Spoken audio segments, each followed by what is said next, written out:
What is the primary function of the sklearn.preprocessing.binarizer class?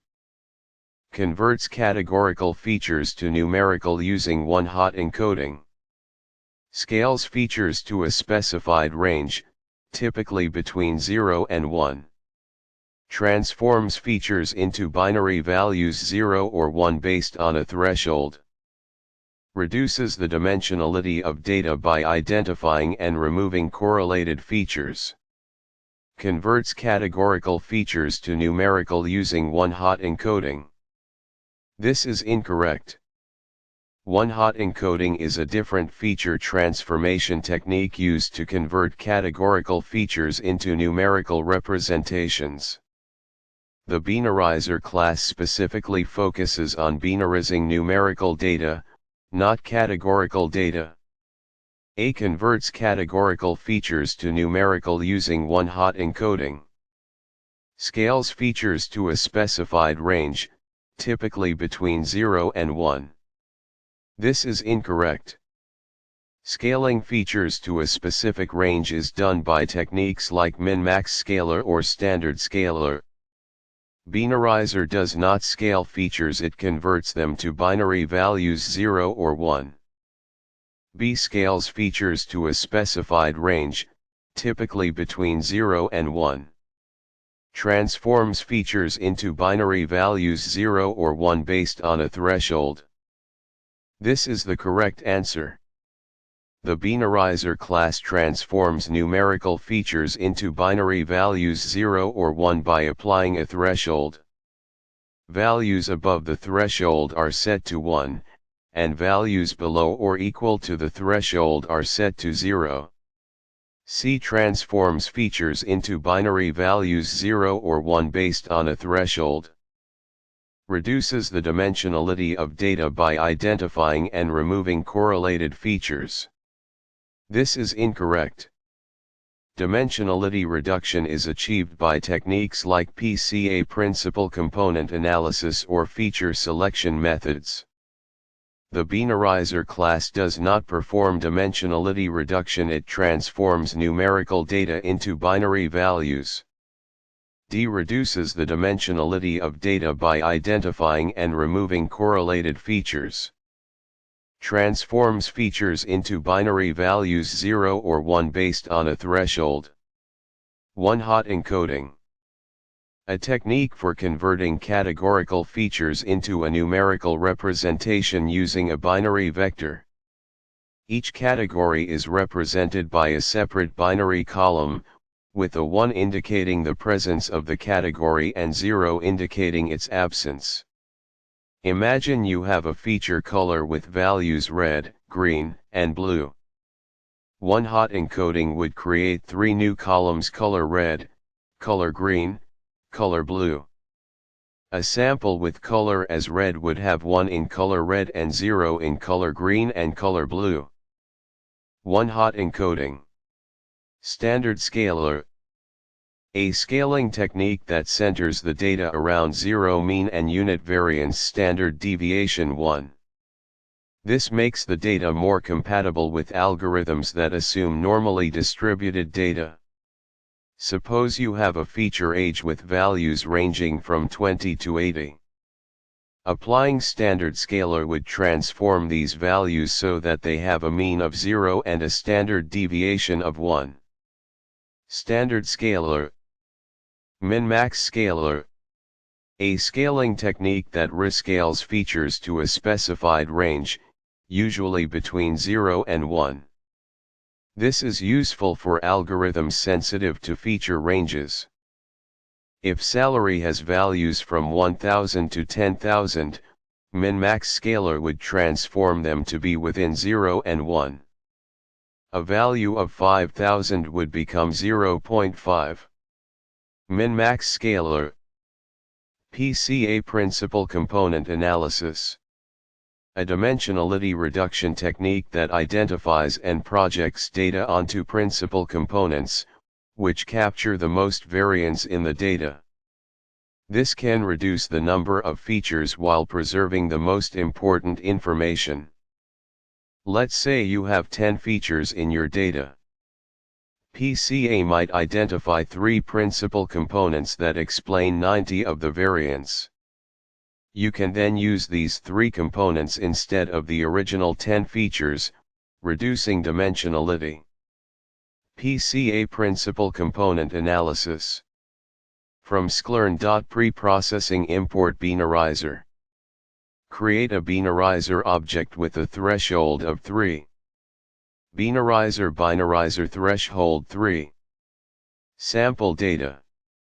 Data 1, 2, 4, 5, 6, 7, 8, 9, 10. Transform the data.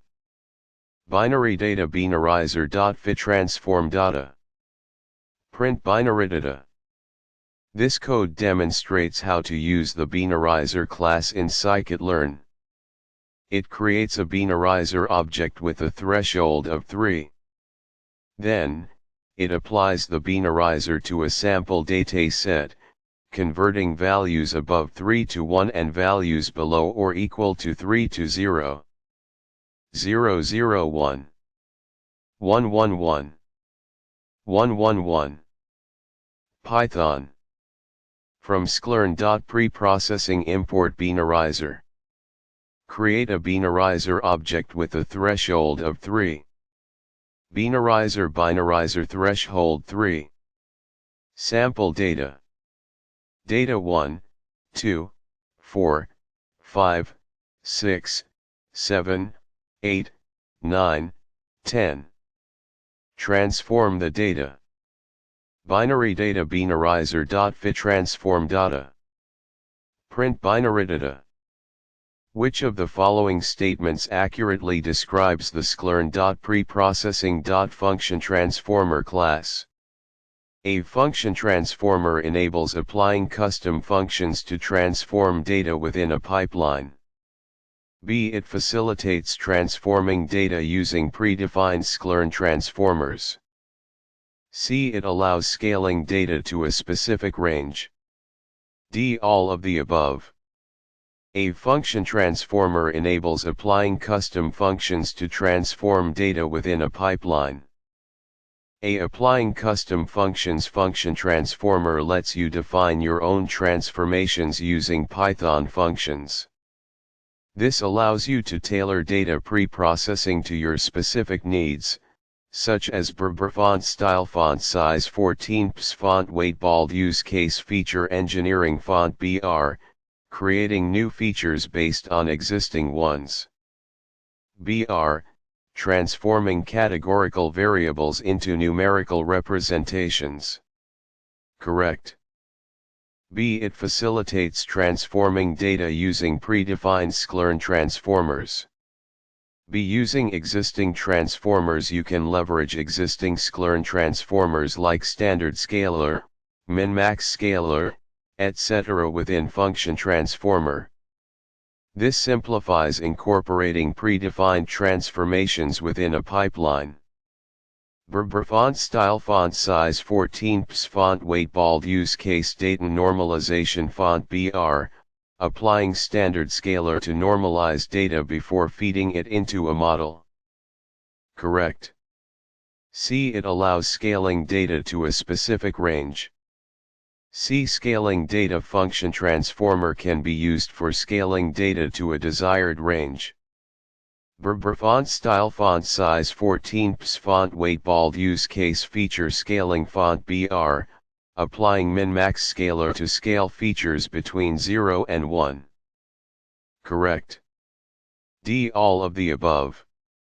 The function transformer is a versatile tool for pre-processing tasks within sklearn pipelines. Let's break down why all the above statements are true. Correct. D. All of the above. Sklearn pipelines.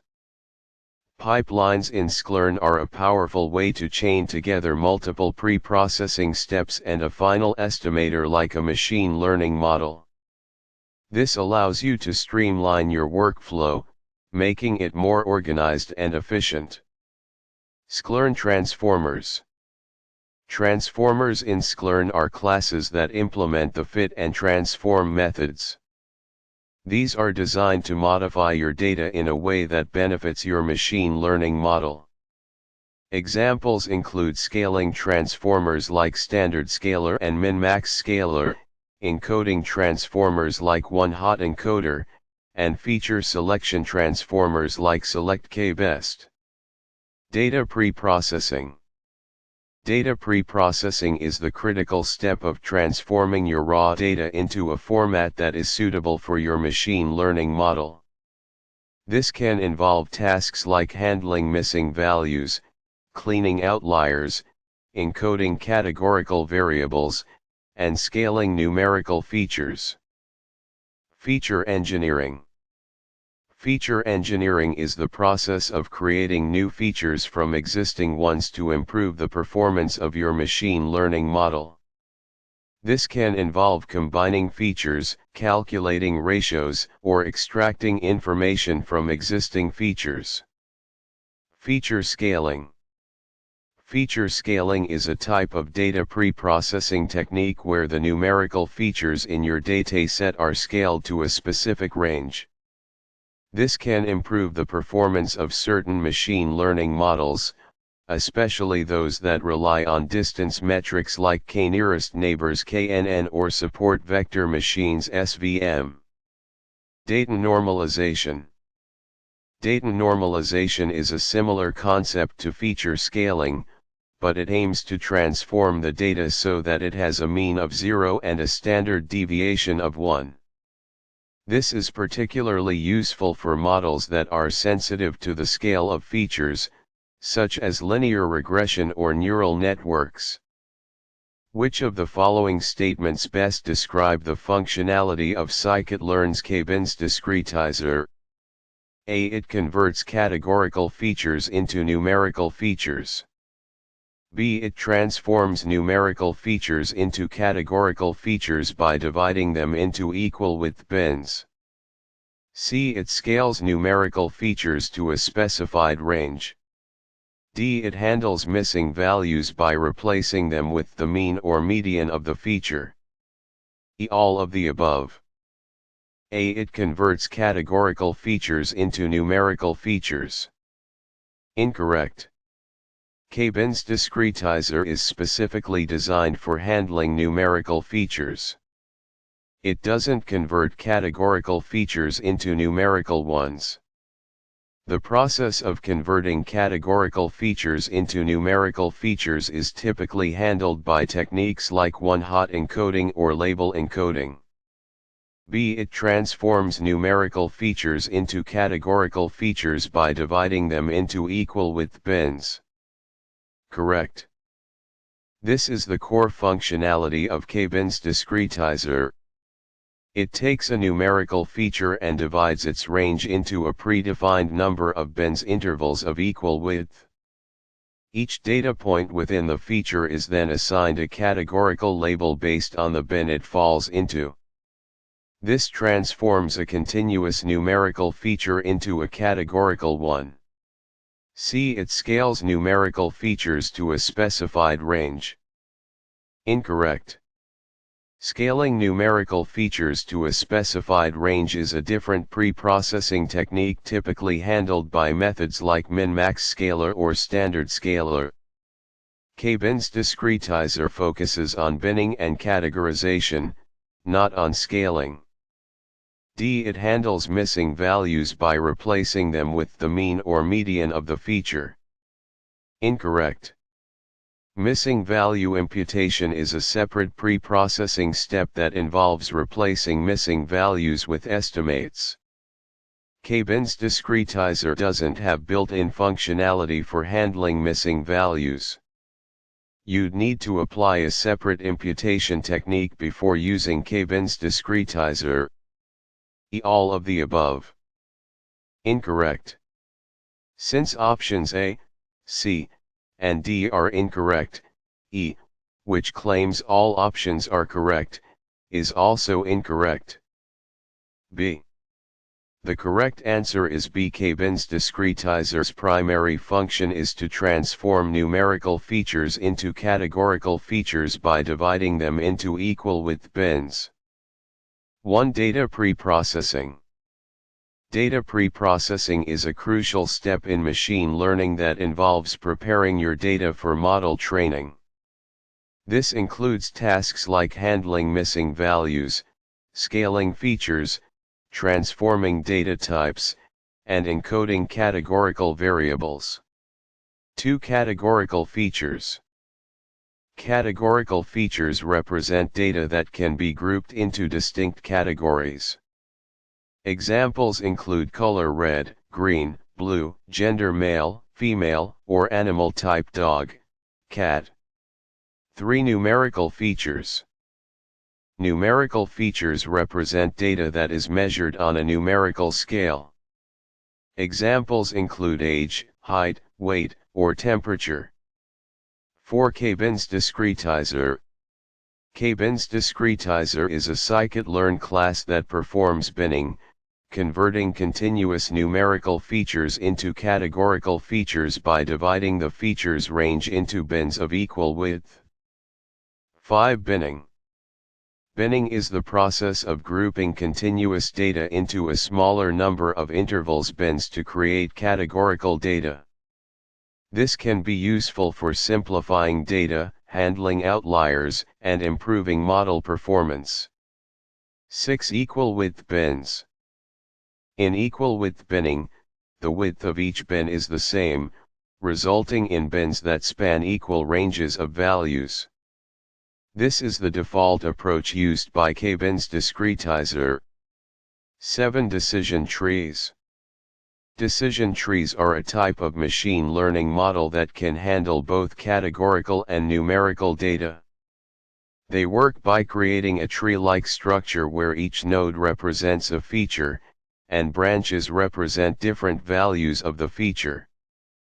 These models are well suited for problems where the data has distinct categories. 8. Naive Bayes classifiers. Naive Bayes classifiers are a probabilistic model that uses Bayes' theorem to calculate the probability of a data point belonging to a specific class. They work well with categorical data and are often used for tasks like text classification or spam filtering. 9. Machine learning models. Machine learning models are algorithms that can learn from data and make predictions. Different models are suited for different types of problems and data. K-bins discretizer is a pre-processing technique that can help prepare data for various machine learning models. 10. 25. 30. 40. 55. 60. 70. 80. 90. 3. Suppose you have a numerical feature representing the age of individuals, and you want to create 3 bins categories using K-bins discretizer. The age values range from 10 to 90. K-bins discretizer will divide this range into 3 equal width bins. Bin 1 10 to 40. Bin 2 40 to 70. Bin 3 70 to 90. Each data point age value will then be assigned a category based on the bin it falls into. 10, 25, 30, 40 bin 1. 55, 60, 70 bin 2. 80, 90 bin 3. The original continuous age feature is now converted into a categorical feature with 3 distinct categories: bin 1, bin 2, and bin 3. Which of the following statements is true about the kernel-centered pre-processing technique in scikit-learn? A. It centers the data along the features axis. B. It can be used as a pre-processing step for kernel methods like support vector machines (SVMs). C. It scales the data to have zero mean and unit variance. D. All of the above. Kernel-centered. This statement is correct. The kernel-centered pre-processing technique in scikit-learn centers the data along the features axis. It shifts the data so that each feature has a mean of 0. This is often beneficial for kernel methods as it can improve the performance of these methods by ensuring that the data is centered around the origin, facilitating the computation of distances and similarities in the feature space. True. Purpose. This statement is correct. Kernel centerer is designed to be a pre-processing step for kernel methods. It centers the data along the feature's axis to make it more suitable for kernel methods like support vector machines (SVMs). This centering often improves the performance of these methods by ensuring the data is appropriately scaled and centered, which is important for kernel methods like SVMs that are sensitive to the scale and distribution of the data. True. Kernel centerer. This statement is incorrect. While kernel centerer centers the data, it does not scale the data to have 0 mean and unit variance. Scaling the data to have 0 mean and unit variance is a different pre-processing technique typically achieved using a scaler like standard scaler in sklearn. Kernel centerer focuses solely on centering the data along the feature's axis. False. Answer. This statement is correct because statements A and B are correct, while statement C is incorrect. So, not all statements are correct, leading to an incorrect answer. False. D. All of the above. Kernel methods. Kernel methods are a class of algorithms that operate in a high-dimensional feature space, often using a kernel function to compute similarities between data points. They are particularly useful for dealing with nonlinear data, where linear models may fail to capture complex relationships. Examples include support vector machines (SVMs) and Gaussian processes. Image recognition kernel methods are widely used in image recognition tasks. They can effectively model the complex patterns and textures present in images by transforming the image data into a higher dimensional feature space where similarities between images can be better captured. This allows for more accurate classification of images based on their content. Support vector machines (SVMs). Support vector machines (SVMs) are a powerful supervised learning algorithm used for both classification and regression. SVMs find an optimal hyperplane that separates data points into different classes, maximizing the margin between the hyperplane and the nearest data points. This margin maximization helps to create robust models that generalize well to unseen data. Text classification SVMs are often used in text classification tasks, such as spam detection and sentiment analysis. They can effectively handle the high-dimensional feature space associated with text data and learn complex relationships between words and phrases to classify documents accurately. 1, 2, 3, 4, 5, 6, 7, 8, 9, 10, 11, 12, 1, 1, 0, 0. In this simple example, each row represents a data point with 3 features. The labels 1, 1, 0, 0 indicate 2 classes. An SVM would aim to find a hyperplane align in this case that separates the data points belonging to class 1 from those belonging to class 0, maximizing the margin between the hyperplane and the nearest data points. Kernel function. A kernel function is a function that takes 2 data points as input and returns a measure of their similarity. Different kernel functions can be used to map the data into different feature spaces, allowing SVMs to capture complex relationships between data points.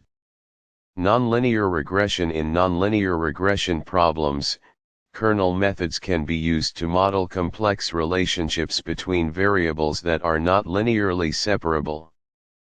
By applying a kernel function, the data is transformed into a higher dimensional feature space, where linear models can be used to fit the data more effectively.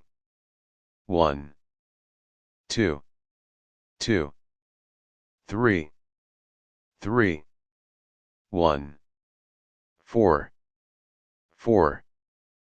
Using a kernel function like the Gaussian kernel, we can calculate the similarity between any two data points based on their proximity in the original feature space. This similarity measure can then be used to model complex relationships between the data points, even if those relationships are not linearly separable in the original space. Which of the following statements about sklearn.preprocessing.label binarizer is correct? A. It converts categorical features into a one-hot encoded representation. B. It is specifically designed for binary classification problems. C. It can handle both numerical and categorical features. D. It is suitable for transforming features with a large number of unique categories. A. It converts categorical features into a one-hot encoded representation. This statement is correct. Label binarizer transforms categorical features into a one-hot encoded representation.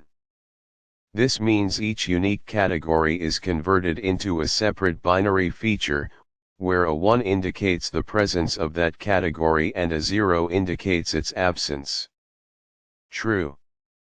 B. It is specifically designed for binary classification problems. This statement is incorrect. While label binarizer is often used in binary classification problems, it is not limited to them. It can handle any number of categories, making it suitable for multi-class classification as well. False. C. It can handle both numerical and categorical features. This statement is incorrect. Label binarizer is specifically designed for categorical features. It does not handle numerical features. False. D. It is suitable for transforming features with a large number of unique categories. This statement is correct. Label binarizer can handle features with a large number of unique categories. The one-hot encoded representation might lead to a sparse matrix, but it is still a valid transformation method. True. All of the above. This statement is correct. Since A and D are correct, and the remaining options are incorrect, this option is also correct. True. All of the above. Label binarizer transforming categorical features. Label binarizer is a powerful tool for transforming categorical features into a numerical representation suitable for machine learning models. This transformation is crucial because most machine learning algorithms expect numerical input data. It is specifically designed for categorical features and does not handle numerical features. Text classification. Encoding words or phrases into numerical features for machine learning models.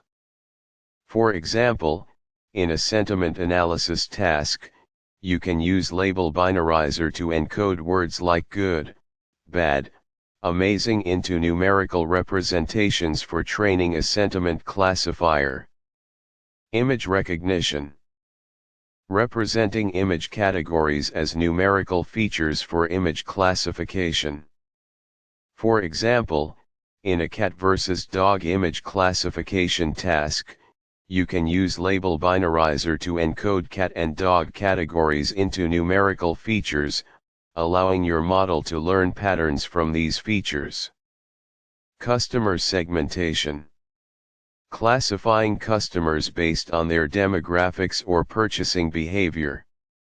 For example, you can use label binarizer to encode customer segments like high value, low value, frequent buyer, rare buyer into numerical features for building a customer segmentation model. Red, green, blue, red, green. Let's say you have a list of colors red, green, blue, red, green. Using label binarizer, you can convert these categorical colors into numerical features. Python. From sklearn. Preprocessing import label binarizer. LB label binarizer.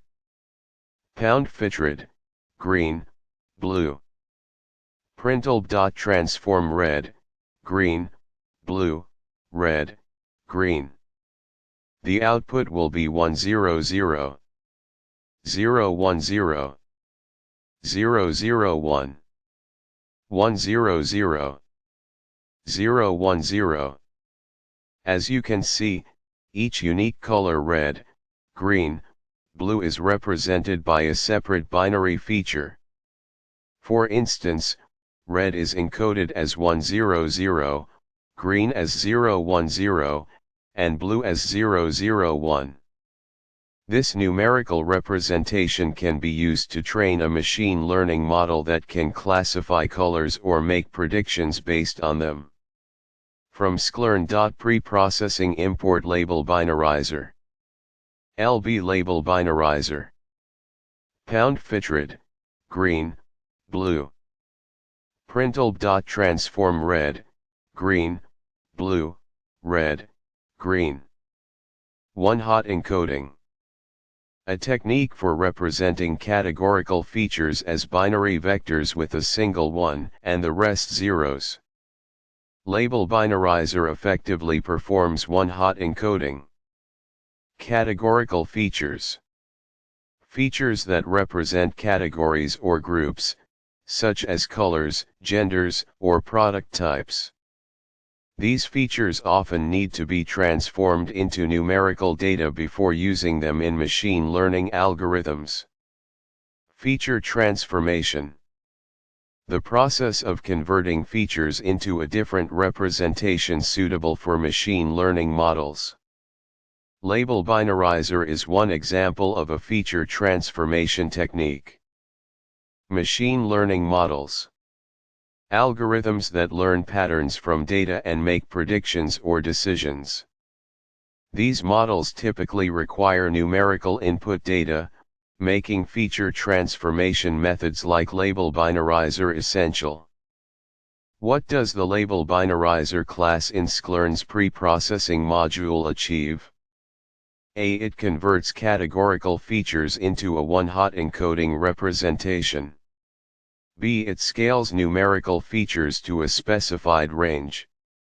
C. It imputes missing values in numerical features. D. It transforms categorical features into numerical labels using a mapping. E. All of the above. A. It converts categorical features into a one-hot encoding representation. Correct. Related to one-hot encoding, label binarizer indeed uses one-hot encoding to convert categorical features into numerical representations. This is a crucial technique for machine learning models, as they cannot directly process categorical data. One-hot encoding transforms a categorical feature with n distinct categories into n binary columns, with a 1 indicating the presence of the category and a 0 indicating its absence. One-hot encoding LT. B. It scales numerical features to a specified range. Correct. Related to feature scaling, label binarizer can also handle scaling numerical features to a specified range, typically between 0 and 1. This is beneficial for machine learning algorithms as it helps to prevent features with larger scales from dominating the learning process. Scaling is usually done by using methods like min-max scaling or standardization. LTBGT feature scaling LT. C. It imputes missing values in numerical features. Correct. Related to imputation, label binarizer can impute missing values in numerical features using various strategies. It often uses the mean or median of the feature as the imputation value. Handling missing values is essential for machine learning models, as they cannot process data with missing entries. LTBGT imputation LT. D. It transforms categorical features into numerical labels using a mapping. Correct. Related to label encoding, label binarizer converts categorical features into numerical labels using a mapping. Each unique category is assigned a distinct numerical value. This is similar to one-hot encoding but uses a single column instead of multiple columns. LTBGT label encoding LT. E. All of the above. Correct. Label binarizer encompasses all the mentioned capabilities, allowing it to transform categorical features into numerical representations suitable for machine learning models. E. All of the above. E. All of the above. Categorical features. Features with discrete values representing categories. Example: color, gender, city.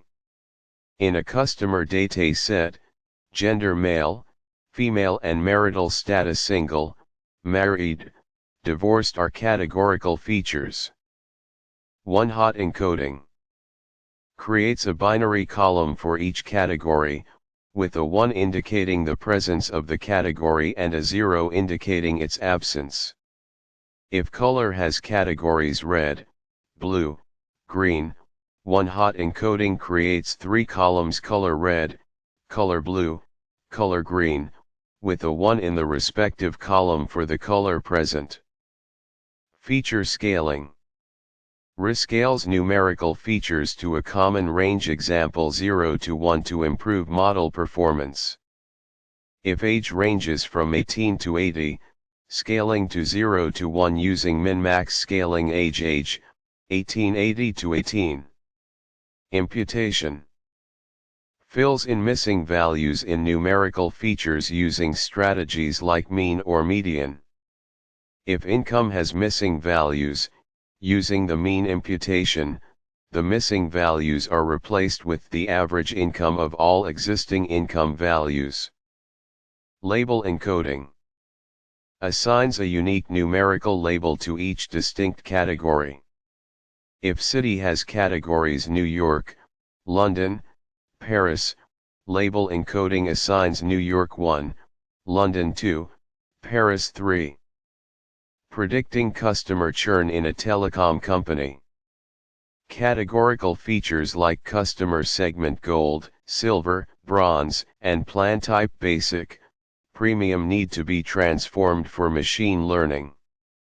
Label binarizer converts these features into numerical representations, making them usable for machine learning algorithms. From sklearn. Preprocessing import label binarizer. LB label binarizer. Features gold, silver, bronze, basic, premium. Pound fit features. Encoded features. Pound transform features. Print encoded features. In machine learning, what is the primary function of scikit-learn's label encoder? A. Transform categorical features into numerical representations. B. Scale numerical features to a specific range. C. Encode missing values with specific strategies. D. All of the above. A. Transform categorical features into numerical representations. Correct. Label encoder's primary function is to convert categorical features which are text-based into numerical representations. This is crucial for machine learning algorithms that primarily work with numerical data.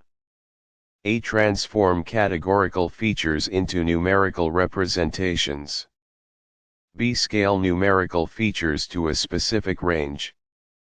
Incorrect. While label encoder can handle missing values, scaling numerical features is not its primary function. Scaling is typically done by other methods like min-max scaler or standard scaler. B. Scale numerical features to a specific range. C. Encode missing values with specific strategies. Correct. Label encoder can effectively handle missing values by assigning a unique integer to represent the missing value. This is often used in conjunction with feature encoding to avoid NaN values. C. Encode missing values with specific strategies. D. All of the above. Correct. Since options A and C are correct, and label encoder can also handle missing values, option D is the correct answer. D. All of the above. D. All of the above. Categorical data. Data that represents categories or labels, like red, green, blue. 1. Categorical data. Numerical data. Data that represents numbers, like age, height, or temperature. 2. Numerical data. Feature engineering. The process of selecting, transforming, and creating features to improve machine learning model performance. 3. Feature engineering. Sklearn. A popular Python library for machine learning with various algorithms and pre-processing tools. 4. Sklearn. Machine learning models. Algorithms that learn patterns from data and make predictions. 5. Machine learning models. Preparing data for machine learning models that require numerical inputs. Many machine learning algorithms like linear regression or support vector machines require numerical data as input. Label encoder helps transform categorical features into numerical representations. 1. Preparing data for machine learning models that require numerical inputs. Handling missing values in categorical features. Missing values in categorical features can be problematic. Label encoder provides a way to encode them as distinct integers, allowing the model to understand and process them. 2. Handling missing values in categorical features. Creating meaningful numerical representations of categorical data for analysis. Label encoder can create numerical representations that are not only useful for machine learning but also for data analysis and visualization. This enables you to apply statistical techniques or create visualizations based on the encoded categorical data. 3. Creating meaningful numerical representations of categorical data for analysis. Red.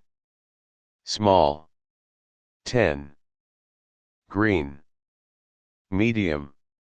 15. Blue. Large. 20. Red. Small. 12. Green. Medium. 18. Blue. Large. 25. 0. 1. 2. 0. 1. 2. 0. 0. 10. 1. 1. 15. 2. 2. 20. 0. 0. 12. 1. 1. 18. 2. 2. 25. This example demonstrates how label encoder assigns unique integers to each category in color and size features. This encoded data can then be used for machine learning models or other analytical purposes. Which of these pre-processing techniques is most suitable for transforming multi-label data into a format compatible with common machine learning algorithms? A. One-hot encoder. B. Label encoder. C. Multi-label binarizer. D. All of the above. One-hot encoder is used for encoding categorical features with multiple values. While it can handle multiple categories within a single feature, it doesn't work well for multi-label data where each sample can have multiple labels. False. Label encoder is designed for encoding single-label categorical data. It assigns a unique integer to each label, which isn't suitable for representing multiple labels per sample. False. Multi-label binarizer is specifically designed for converting multi-label data into a binary matrix representation. It creates a separate column for each unique label, and each row represents an email. A 1 indicates the presence of that label, and a 0 indicates its absence. True. While one-hot encoder and label encoder are useful for different scenarios, multi-label binarizer is the most suitable for multi-label data.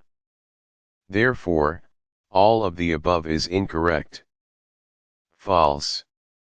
See multi-label binarizer. Data where each sample can be associated with multiple labels simultaneously. For example, an email can be classified as both phishing and adult content, predicting multiple labels for each sample. This is useful for tasks like image tagging, document categorization, and spam filtering. Transforming raw data into a format suitable for machine learning algorithms. In the case of multi-label data, preprocessing helps create a representation that can be understood by the model. Tagging images with multiple keywords, example sunset, beach, landscape. This allows for more detailed and comprehensive image search and retrieval. Categorizing documents into multiple topics, example finance, technology, politics. This enables efficient organization, retrieval, and analysis of documents. Imagine you have a dataset of 3 emails with the following labels. Email 1 phishing, adult content. Email 2 promotion. Email 3 adult content.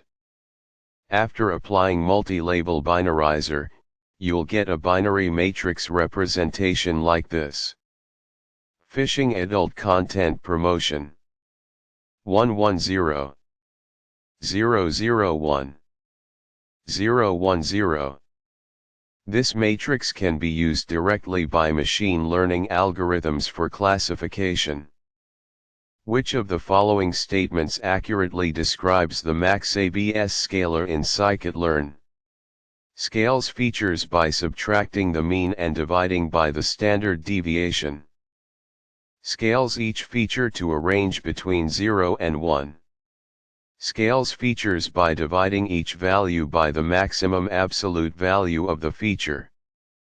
Scales features by centering them around 0 and dividing by the maximum absolute value. Scales features by dividing each value by the maximum absolute value of the feature. This statement describes the standard scalar, not the max-ABS scalar. Standard scalar subtracts the mean and divides by the standard deviation, which results in a 0 mean and unit variance for each feature. Scales features by dividing each value by the maximum absolute value of the feature. This statement describes the min-max scalar, which scales features to a range between 0 and 1. The max-ABS scalar scales features to a range between -1 and 1, not 0 and 1. Scales features by dividing each value by the maximum absolute value of the feature. This is the correct description of the max-ABS scalar. It scales each feature by dividing each value by the maximum absolute value of that feature, resulting in values between -1 and 1. Scales features by dividing each value by the maximum absolute value of the feature. While the max_ABS scaler does result in features centered around 0 due to scaling to -1 and 1, it doesn't specifically divide by the maximum absolute value after centering. The scaling is done directly by dividing each value by the maximum absolute value of the feature. C scales features by dividing each value by the maximum absolute value of the feature. The process of transforming features in your dataset to have a similar scale. This is often necessary for machine learning algorithms to perform well. For instance, if one feature has a range of 0 to 100 and another has a range of 0 to 1, the algorithm might give more weight to the first feature, even if it's not more important. Scaling features to a specific range, typically between 0 and 1. This is useful when you want to ensure that all features have the same scale, regardless of their original range. For example, if you're using a neural network, normalization can help prevent the gradients from exploding or vanishing. Centering features around 0 and scaling them to unit variance. This is a common technique for pre-processing data for machine learning algorithms. It ensures that all features have the same mean and variance, which can improve the performance of the algorithm. For example, in a linear regression model, standardization can prevent the model from being biased towards features with larger ranges. A popular Python library for machine learning and data pre-processing. It provides a wide range of tools for data pre-processing, including feature scaling, normalization, and standardization. Max_ABS scaler is useful when you want to preserve the sparsity of your data, meaning that a large portion of the values are 0. This is common in datasets like text data, where words are often represented as binary values 0 or 1. For example, if you are working with a dataset of customer reviews, each review might be represented as a vector of words, where each word is either present 1 or absent 0 in the review. Using max_ABS scaler instead of other scaling methods, such as standard scaler, can help to preserve this sparsity, which can be important for some machine learning algorithms. Max_ABS scaler is also useful when your data has outliers that may significantly influence other scaling methods. For example, if you are working with a dataset of house prices, there may be a few houses that are priced much higher than the rest. If you use a scaling method like standard scaler, these outliers can significantly affect the mean and standard deviation of the data, which can lead to poor scaling results. Max_ABS scaler is less affected by outliers because it only uses the maximum absolute value of each feature. From sklearn. Preprocessing import max_ABS scaler. Scaler max_ABS scaler. Scaled data scaler. Fit transform data. In this example, we import the max_ABS scaler from scikit-learn and create an instance of it. Then, we fit the scaler to our data using the fitTransform method. This method will learn the maximum absolute value of each feature and then scale the data accordingly. The resulting scaled data will have all values between -1 and 1. You have a dataset with features ranging from 0 to 1000. Which of the following is the best reason to use the min-max scaler in scikit-learn for pre-processing this dataset? To reduce the impact of outliers on your data. To ensure all features have the same scale, improving model performance. To remove highly correlated features from your dataset. To convert categorical features into numerical values. False. While min-max scaler can help normalize data, it doesn't specifically address outliers. Outliers are extreme values that can disproportionately affect model training. Techniques like robust scaler are more suitable for datasets prone to outliers. Related concept: robust scaler. True. This is the primary reason to use min-max scaler. It scales your data linearly to a range, typically between 0 and 1. This is essential for algorithms that are sensitive to feature scales, like distance-based algorithms, k-nearest neighbors, support vector machines, and gradient-based algorithms, neural networks. Related concepts: feature scaling, data normalization. Example: imagine you have features like age 18 to 80 and income 10,000 to 1 million. Min-max scaler would scale both to 0 to 1, ensuring equal influence during model training. Without scaling, income could dominate, affecting model accuracy. False. Feature correlation is a measure of how much two features are related. Addressing correlated features is done through feature selection methods, not scaling techniques. Related concept: feature selection. False. Converting categorical features to numerical values is done using techniques like one-hot encoding, ordinal encoding, or label encoding. These techniques are separate from scaling methods. Related concept: one-hot encoding. To ensure all features have the same scale, improving model performance. Which of the following statements accurately describe the function of sklearn's normalizer? A. Scales features to a specified range, example 0 to 1. B. Transforms features to have a mean of 0 and a standard deviation of 1. C. Rescales features to a uniform distribution. D. Normalizes each sample row to have a unit norm length of 1. A. Scales features to a specified range, example 0 to 1. This statement describes min-max scaling, not normalization. Min-max scaling scales features to a specific range, often between 0 and 1.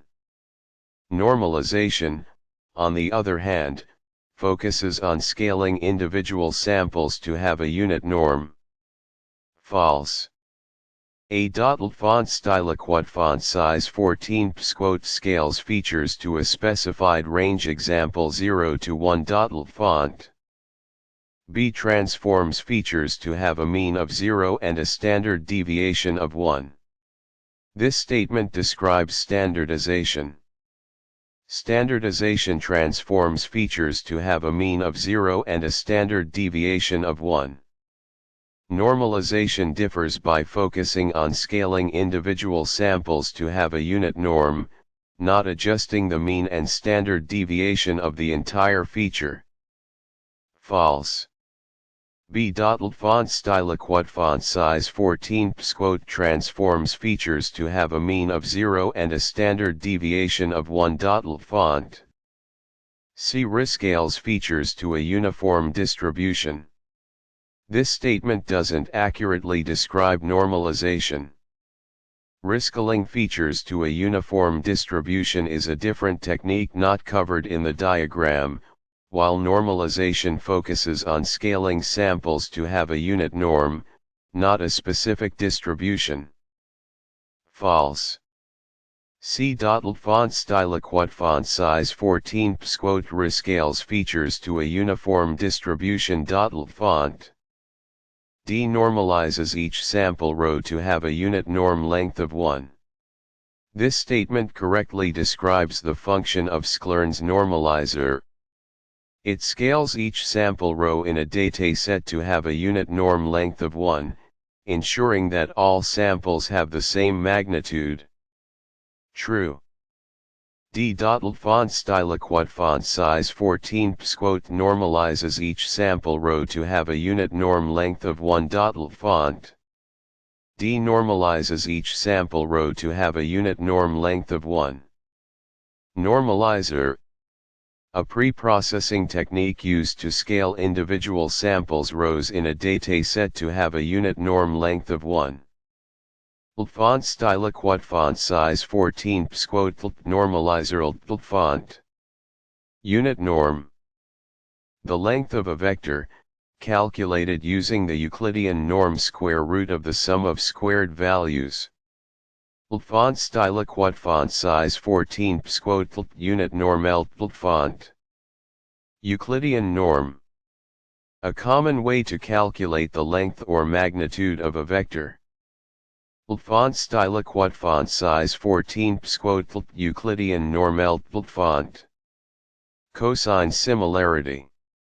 Normalizing data before calculating cosine similarity ensures that the magnitude of vectors doesn't unduly influence the similarity score. NBSPLTBGT cosine similarity font text classification. Normalizing text feature vectors can help improve the performance of text classification models by reducing the impact of document length variations. NBSPLTBGT text classification font recommender systems.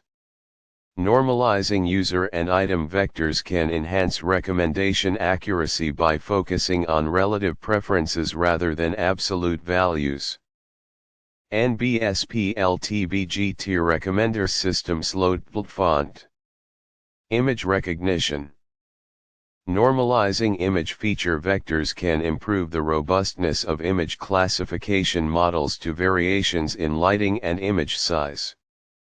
NBSPLTBGT image recognition font from sklearn. Preprocessing import normalizer.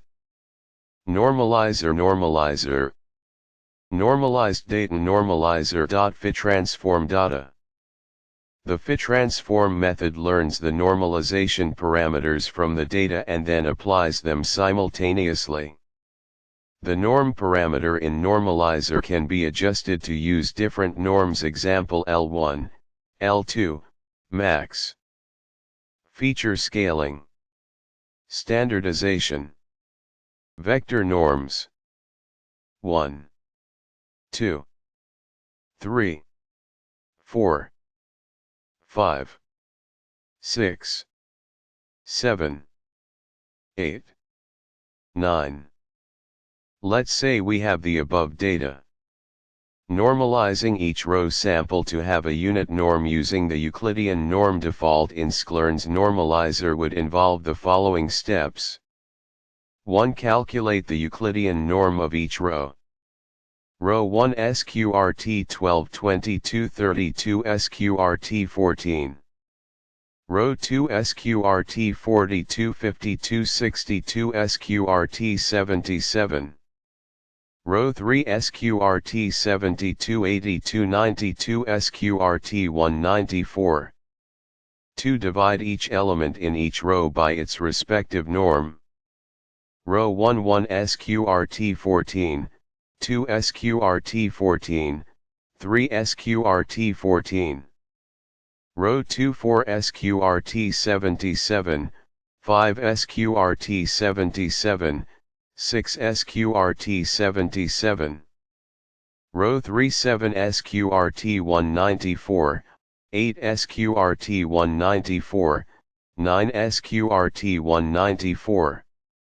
After normalization, each row would have a unit norm length of 1, allowing for consistent comparisons between samples irrespective of their initial magnitudes. Quiz: what is the primary function of normalizer in sklearn? Preprocessing. Font style quad font size 16 psquot. To standardize data by subtracting the mean and dividing by the standard deviation. Font style quad font size 16 psquot b. To scale data to a specified range, typically between 0 and 1. Font. Font style quad font size 16 psquot c. To rescale features to have unit norm length 1. Font. Font style quad font size 16 psquot d. To remove outliers from the dataset. Font. Font style quad font size 16 psquot e. All of the above. Font. Font style quad font size 16 psquot a. To standardize data by subtracting the mean and dividing by the standard deviation. Font. Incorrect. Standardization is a different feature scaling technique performed by standard scaler in sklearn. Preprocessing. Explanation. Font style quad font size 16 psquot b. To scale data to a specified range, typically between 0 and 1. Font. Incorrect. Scaling data to a specific range between 0 and 1 is usually done with min-max scaler in sklearn. Preprocessing. Explanation. Font style quad font size 16 psquot c. To rescale features to have unit norm length 1. Font. Correct. This is the primary function of normalizer in sklearn. Preprocessing. Explanation. Font style quad font size 16 psquot d. To remove outliers from the dataset. Font. Incorrect. Outlier removal is a separate data preprocessing step, and normalizer does not explicitly remove outliers. Explanation. Font style quad font size 16 psquot e. All of the above. Font. Incorrect. Normalizer only focuses on rescaling to unit norm. Explanation. Font style quad font size 16 psquot c. To rescale features to have unit norm length 1. Font. Feature scaling. Adjusting the range of features in a dataset to improve the performance of machine learning models. Common methods include standardization, normalization, and min-max scaling. Font style quad font size 16 psquot feature scaling font. Normalization. Rescaling features to a specific range, often between 0 and 1, to reduce the impact of features with different scales.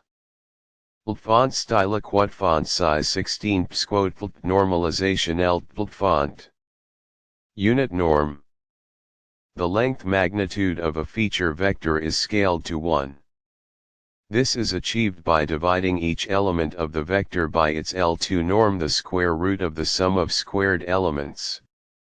Font style quad font size 16 psquot unit norm font.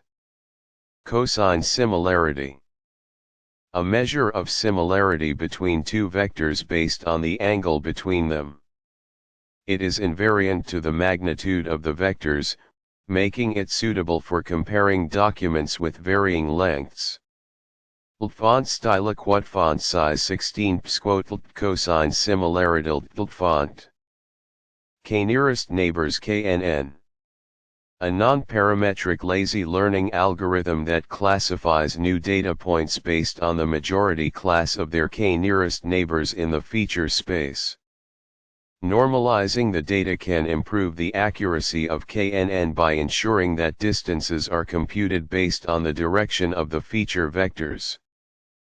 Font style quad font size 16 psquot k nearest neighbors KNN font.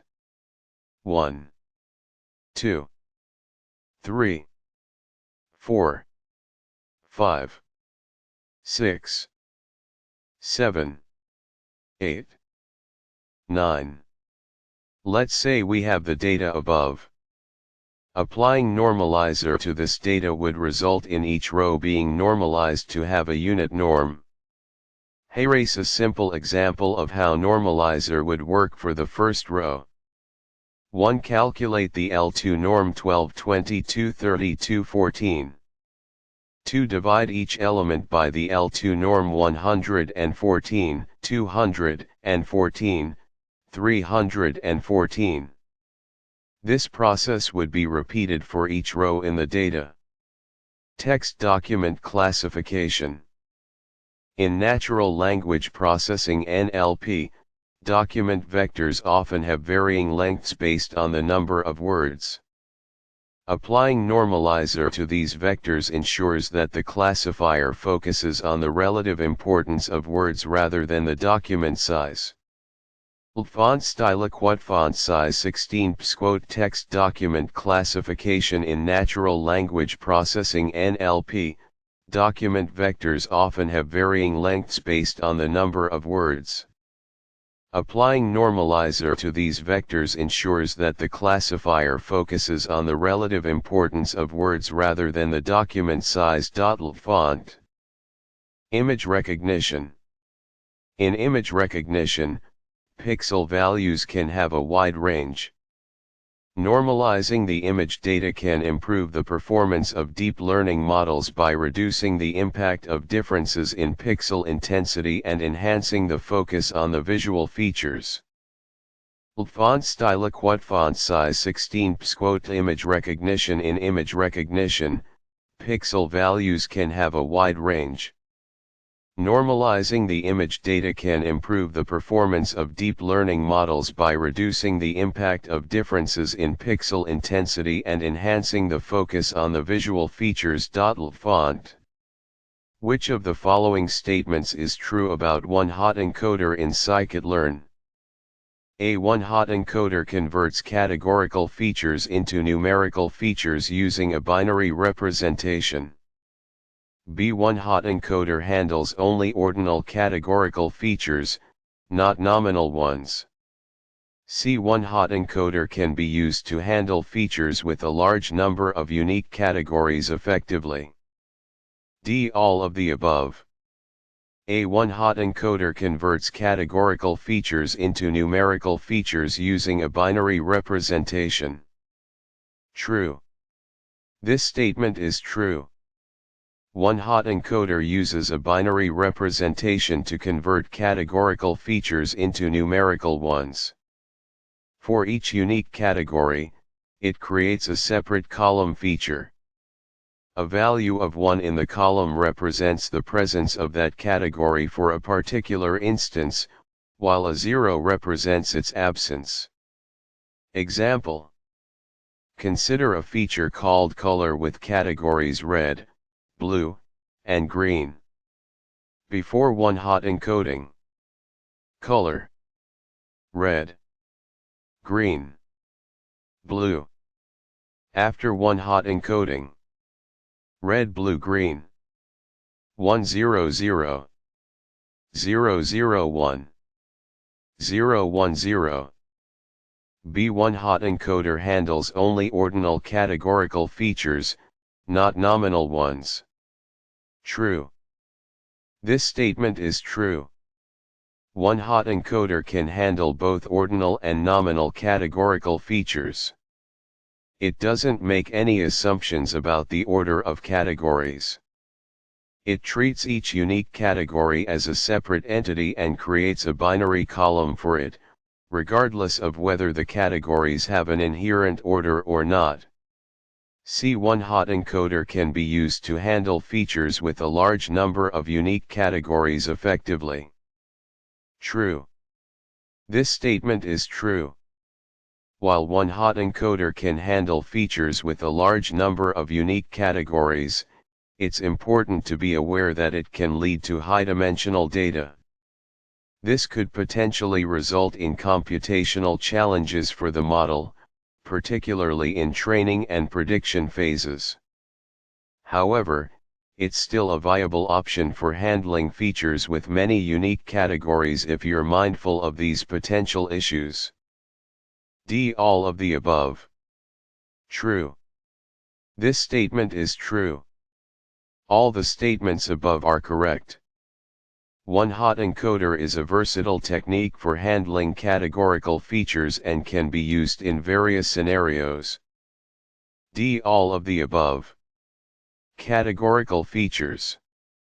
Features that represent categories or groups. For example, color red, blue, green or city New York, London, Tokyo. Ordinal versus nominal. Categorical features can be classified as either ordinal or nominal. Ordinal categories have an inherent order. For example, size small, medium, large. Nominal categories have no inherent order. For example, fruit apple, banana, orange. One-hot encoding. A method to convert categorical features into numerical features by creating binary columns for each category. A value of 1 indicates the presence of that category, and 0 indicates its absence. Use cases.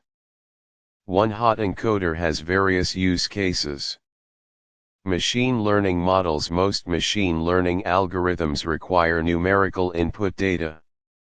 One-hot encoder enables the use of categorical features in these models. Data analysis. Categorical data can be transformed for analysis and visualization purposes, allowing for better insights into relationships and trends. Feature engineering. One-hot encoder is a fundamental feature engineering technique for preparing categorical features for model training. Sklearn one-hot encoder. Scikit-learn provides the one-hot encoder class for implementing one-hot encoding. It offers flexible options for handling sparse data, specifying the encoding scheme, and more. Which of the following statements accurately describes the core functionality of the ordinal encoder in Scikit-learn? Sklearn. It converts categorical features into numerical values by assigning a unique integer to each distinct category.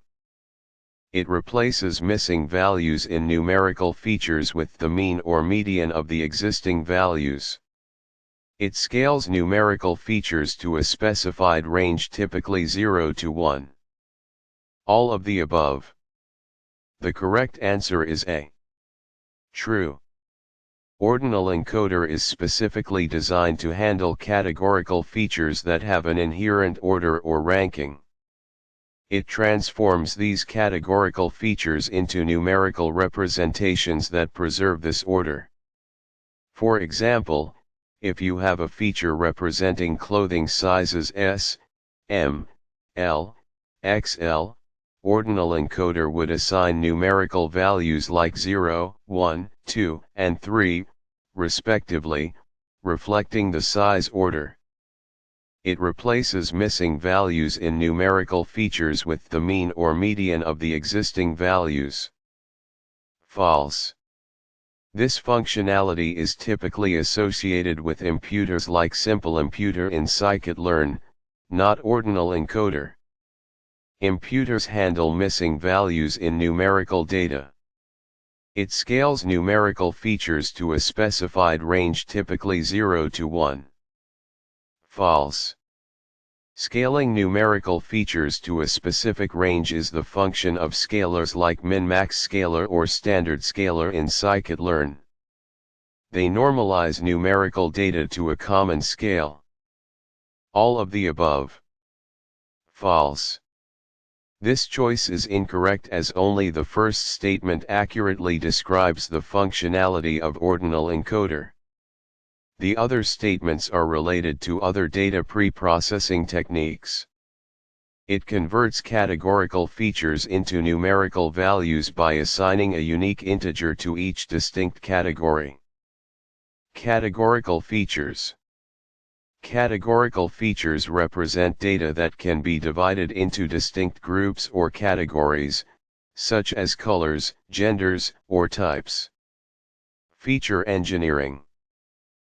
Feature engineering involves transforming raw data into features that are more informative and relevant for machine learning models.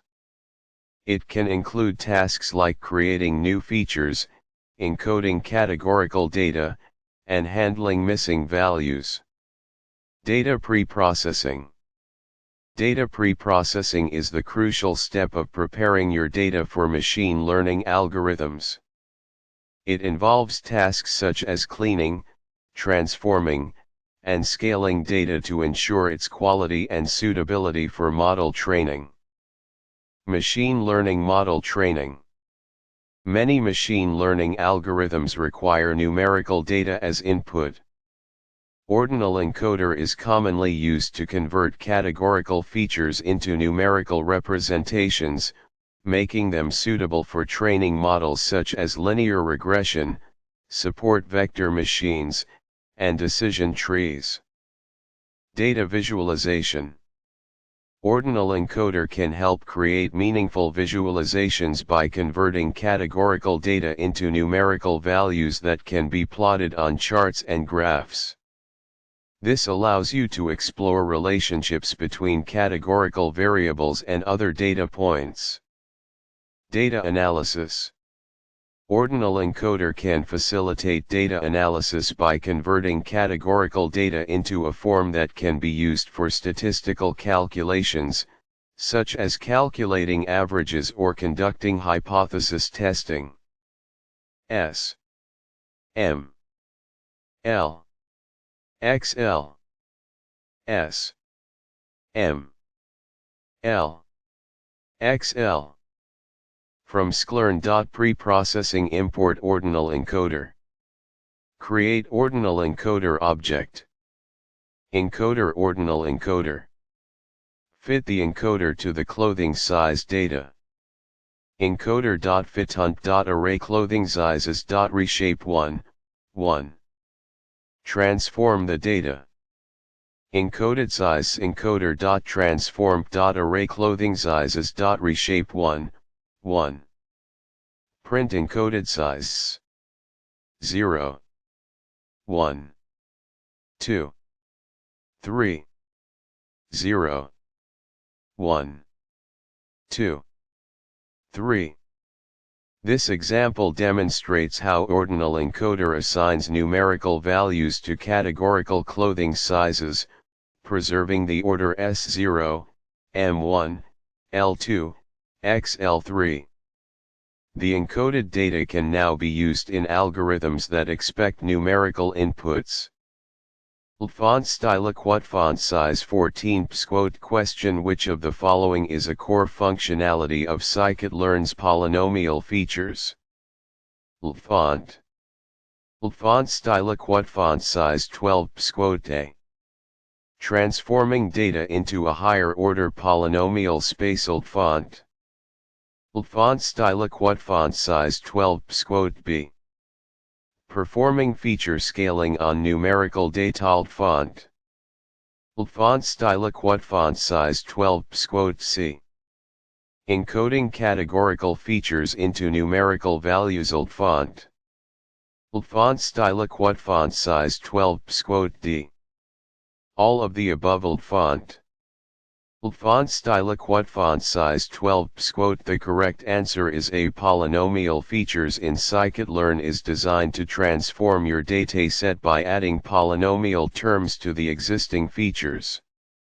This technique is fundamental to polynomial regression, a powerful tool for capturing nonlinear relationships in data. Font. True. Font style. What font size 12 ps? This is incorrect. Feature scaling is typically handled by other transformers in scikit-learn, such as standard scaler or min-max scaler. Polynomial features focuses on adding polynomial terms, not scaling values. Font. False.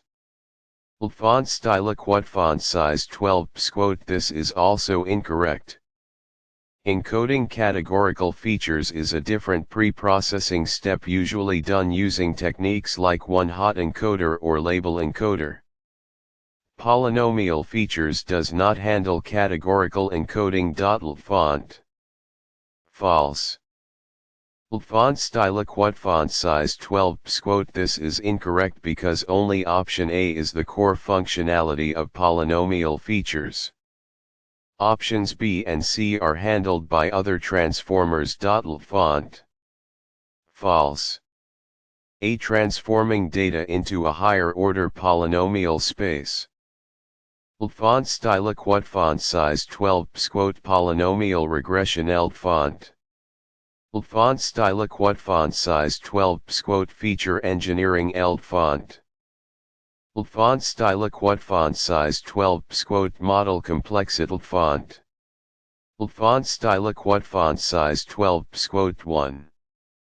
Polynomial regression. When linear models are inadequate, polynomial features can help fit complex curves to your data. Font font style quote font size 12 quote 2. Improving model performance by adding nonlinear features, you can potentially enhance the predictive power of your models, leading to better accuracy. Font font style quote font size 12 quote 3. Feature interaction. Polynomial features can capture interactions between features that might not be evident in linear models. Font font style quote font size 12 Scott from sklearn. Preprocessing import polynomial feature result font. Font style quote font size 12 quote polynomial features degree tool font. Font style quote font size 12 quote poly. Fit transforms load font. Font style quote font size 12 quote This code creates a polynomial features object with a degree of 2. It then uses fit transform to generate the transformed data set, which now includes quadratic terms. Font. Which of the following are valid use cases for sklearn's power transformer? A. Transforming skewed data to approximate a normal distribution. B. Standardizing data to have zero mean and unit variance. C. Handling categorical features. D. All of the above. Power transformer is designed to transform skewed data distributions into approximately normal distributions. It can be used to address issues caused by non-normal distributions in machine learning algorithms, such as linear regression or logistic regression, which are sensitive to the underlying data distribution. True. Power transformer can also standardize data to have zero mean and unit variance. This is essential for many machine learning algorithms, especially those based on distance calculations like k-nearest neighbors or support vector machines, as it prevents features with larger magnitudes from dominating the learning process. True. Power transformer is not directly used for handling categorical features. Categorical features need to be transformed using encoding techniques like one-hot encoding or label encoding before applying power transformer to numerical features. False. As stated in the solution, power transformer is versatile enough to handle all the use cases mentioned. It can transform skewed data, standardized data, and make it robust to outliers. However, it does not handle categorical features. True. D. All of the above. Data preprocessing. Data preprocessing involves transforming raw data into a suitable format for machine learning algorithms. This often includes steps like handling missing values, removing outliers, and scaling or transforming features. In a medical dataset with patient information, data preprocessing would involve handling missing values in blood pressure readings or transforming age into a numerical scale suitable for the algorithm. Feature scaling. Feature scaling is a technique used to normalize or standardize the range of features in a dataset. This can be crucial for algorithms that are sensitive to feature scales, preventing features with larger magnitudes from unduly influencing the model. In a dataset with features like income and age, income might have a much larger range than age. Feature scaling helps bring these features to a similar scale, improving the performance of algorithms like k-nearest neighbors. Data transformation. Data transformation aims to modify the distribution of data to make it suitable for specific analysis or modeling tasks. This could involve techniques like log transformation, Box-Cox transformation, or power transformer. If a dataset has a skewed distribution of income, a log transformation can be applied to make the distribution more symmetrical, making it easier to interpret and model. Normal distribution. A normal distribution is a bell-shaped curve, often referred to as a Gaussian distribution. Many statistical methods and machine learning algorithms assume that data is normally distributed or can be transformed to approximate normality. In a study of human height, the distribution of height data often approximates a normal distribution. This allows researchers to use statistical methods that rely on the normality assumption. Standardization. Standardization involves transforming features to have a mean of 0 and a standard deviation of 1. This removes the effect of different units and scales of measurement, making the features comparable. In a dataset with features like temperature and humidity measured in different units, standardization helps bring these features to a common scale, allowing algorithms like principal component analysis (PCA) to work effectively. Categorical encoding. Categorical encoding is the process of converting categorical variables representing categories or labels into numerical data that machine learning models can understand.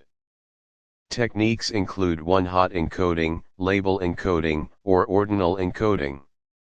In a dataset with features like city, gender, or color, categorical encoding would transform these features into numerical representations, for example, using a separate column for each city, gender, or color. Machine learning models. Power transformer is widely used in machine learning to improve the performance of models by handling skewed data and standardizing features. In a fraud detection model, using power transformer to normalize financial transaction amounts can lead to better accuracy in identifying fraudulent transactions. Image processing. Power transformer can be applied to image data to enhance contrast and improve the performance of image recognition algorithms. In medical image analysis, power transformer can be used to adjust the intensity values of images, making it easier to identify tumors or other abnormalities. Time series analysis. Power transformer can help stabilize the variance of time series data, making it easier to identify trends and patterns. In financial forecasting, power transformer can be used to transform stock prices to make them more stationary, improving the accuracy of forecasting models. Financial modeling. Power transformer can be used to handle the skewed distributions of financial data, like stock returns or asset prices, making it more suitable for modeling financial markets. In risk management, power transformer can be used to transform asset returns, making it easier to estimate portfolio risk. Bioinformatics. Power transformer is used in bioinformatics to normalize gene expression data, making it easier to identify genes that are differentially expressed between different conditions. In cancer research, power transformer can be applied to gene expression data from tumor samples, allowing researchers to identify genes that are upregulated or downregulated in cancerous cells. Natural language processing. Power transformer can be used to pre-process text data, normalizing the distribution of word frequencies. In sentiment analysis, power transformer can be used to transform the word frequencies in customer reviews, making it easier to identify positive or negative sentiment. Predicting customer churn. Power transformer can be applied to customer data to handle skewed features and outliers, improving the accuracy of customer churn prediction models. Customer demographics. Usage patterns. Billing history. Skewed features and outliers in the data. Apply power transformer to normalize the distributions of features like customer usage or billing amounts. Improved model performance. More robust predictions. Logistic regression. Random forest. Accurate prediction of customer churn, helping businesses to retain valuable customers. From sklearn. Preprocessing import power transformer. PT power transformer method Johnson. Transformed PT fit transform X. Inverted PT inverse transforms transformed. Yeo Johnson. Box Cox. Robust to outliers. What is the primary purpose of the quantile transformer in scikit-learn's preprocessing module? A. To perform one-hot encoding on categorical features. B. To standardize features by removing the mean and scaling to unit variance. C. To transform features to a uniform distribution, often using quantiles. D. To binarize features, converting values to 0 or 1 based on a threshold. A. To perform one-hot encoding on categorical features. False. One-hot encoding is a technique used to represent categorical features as numerical values, typically using binary vectors. It is not directly related to the quantile transformer's purpose. One-hot encoding. B. To standardize features by removing the mean and scaling to unit variance. False. Standardization is another feature scaling technique. It aims to center features around 0 with unit variance. While both standardization and quantile transformer deal with feature scaling, they achieve this through different methods. Feature scaling. C. To transform features to a uniform distribution, often using quantiles. True. This choice correctly reflects the primary purpose of the quantile transformer. It aims to convert features to a uniform distribution by mapping them based on quantiles. Quantile transformer. D. To binarize features, converting values to 0 or 1 based on a threshold. False. Binarization involves converting features to binary values 0 or 1. This technique is typically used for handling features with two distinct categories. The quantile transformer's focus is on transforming data to a uniform distribution, not specifically to binary values. Binarization. C. To transform features to a uniform distribution, often using quantiles.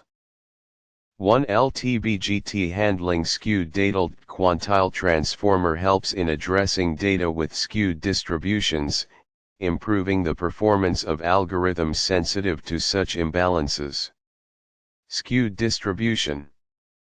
2. LTBGT preparing data for distance-based algorithms. Sloped algorithms like k-nearest neighbors KNN benefit from uniformly distributed features, as distance calculations are more meaningful in such scenarios. K-nearest neighbors KNN.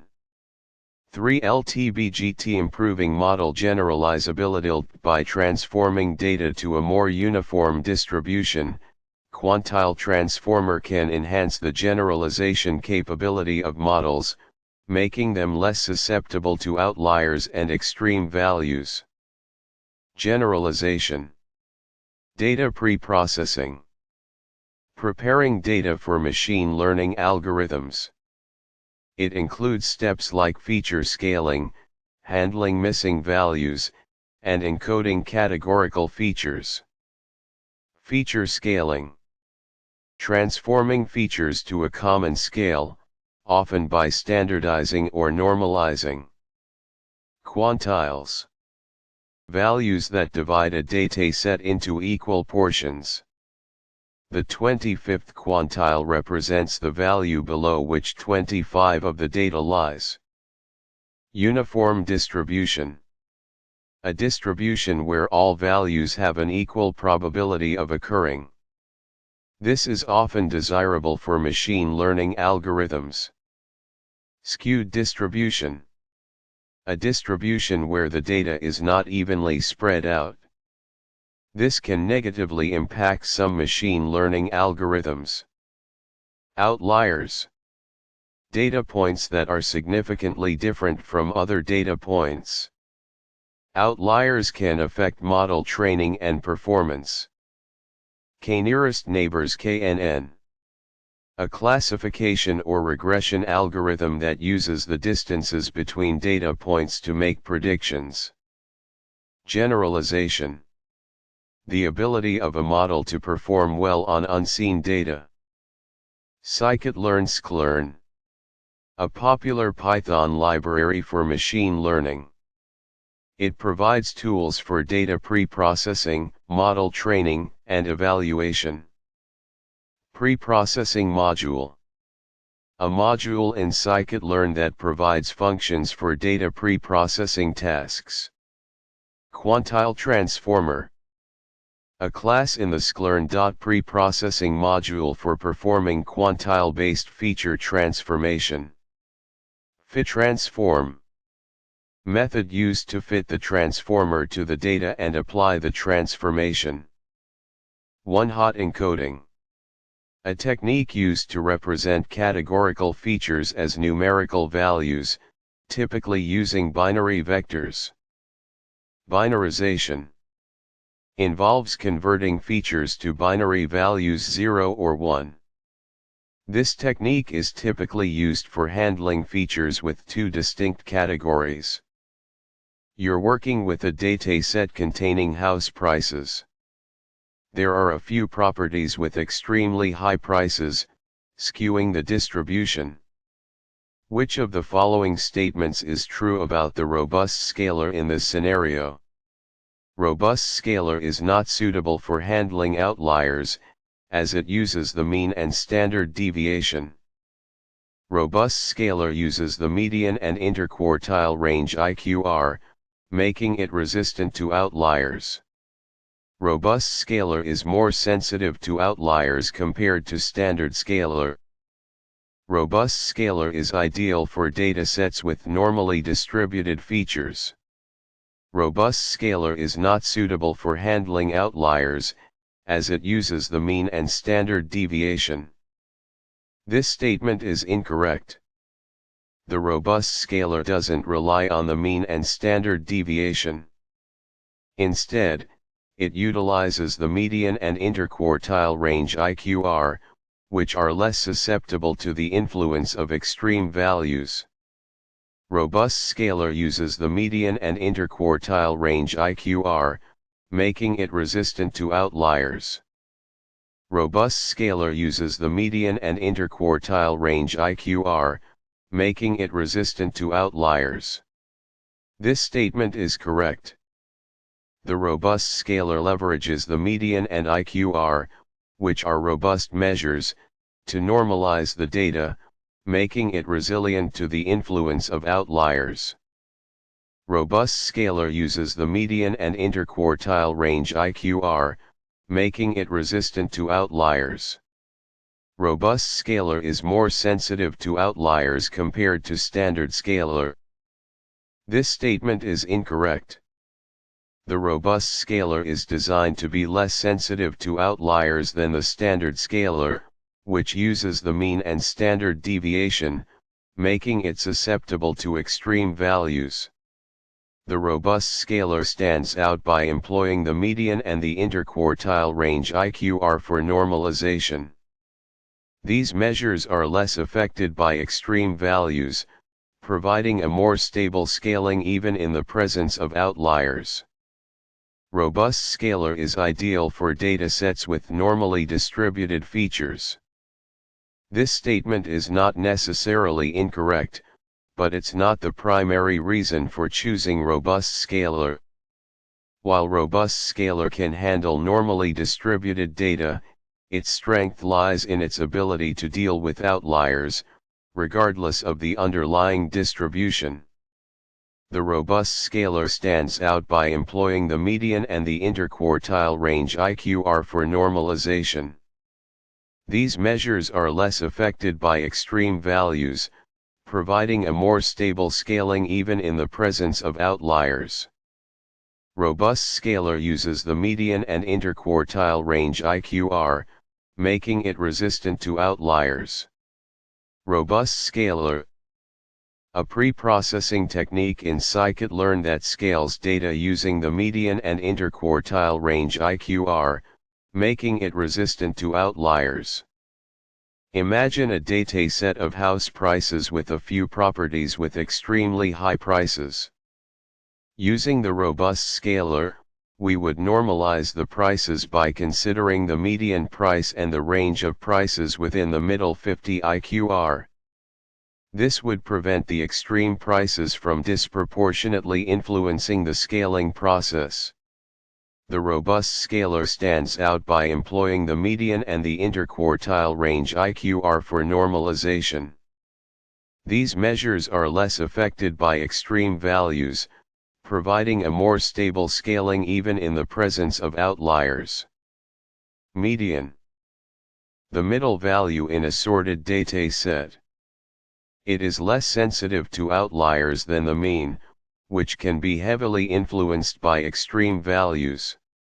Consider the following dataset of house prices 100, 150, 200, 250, 1000. The mean of this dataset is 320, which is heavily influenced by the outlier value of 1000. The median, however, is 200, which is a more representative value of the typical price. The median is the middle value in a sorted dataset.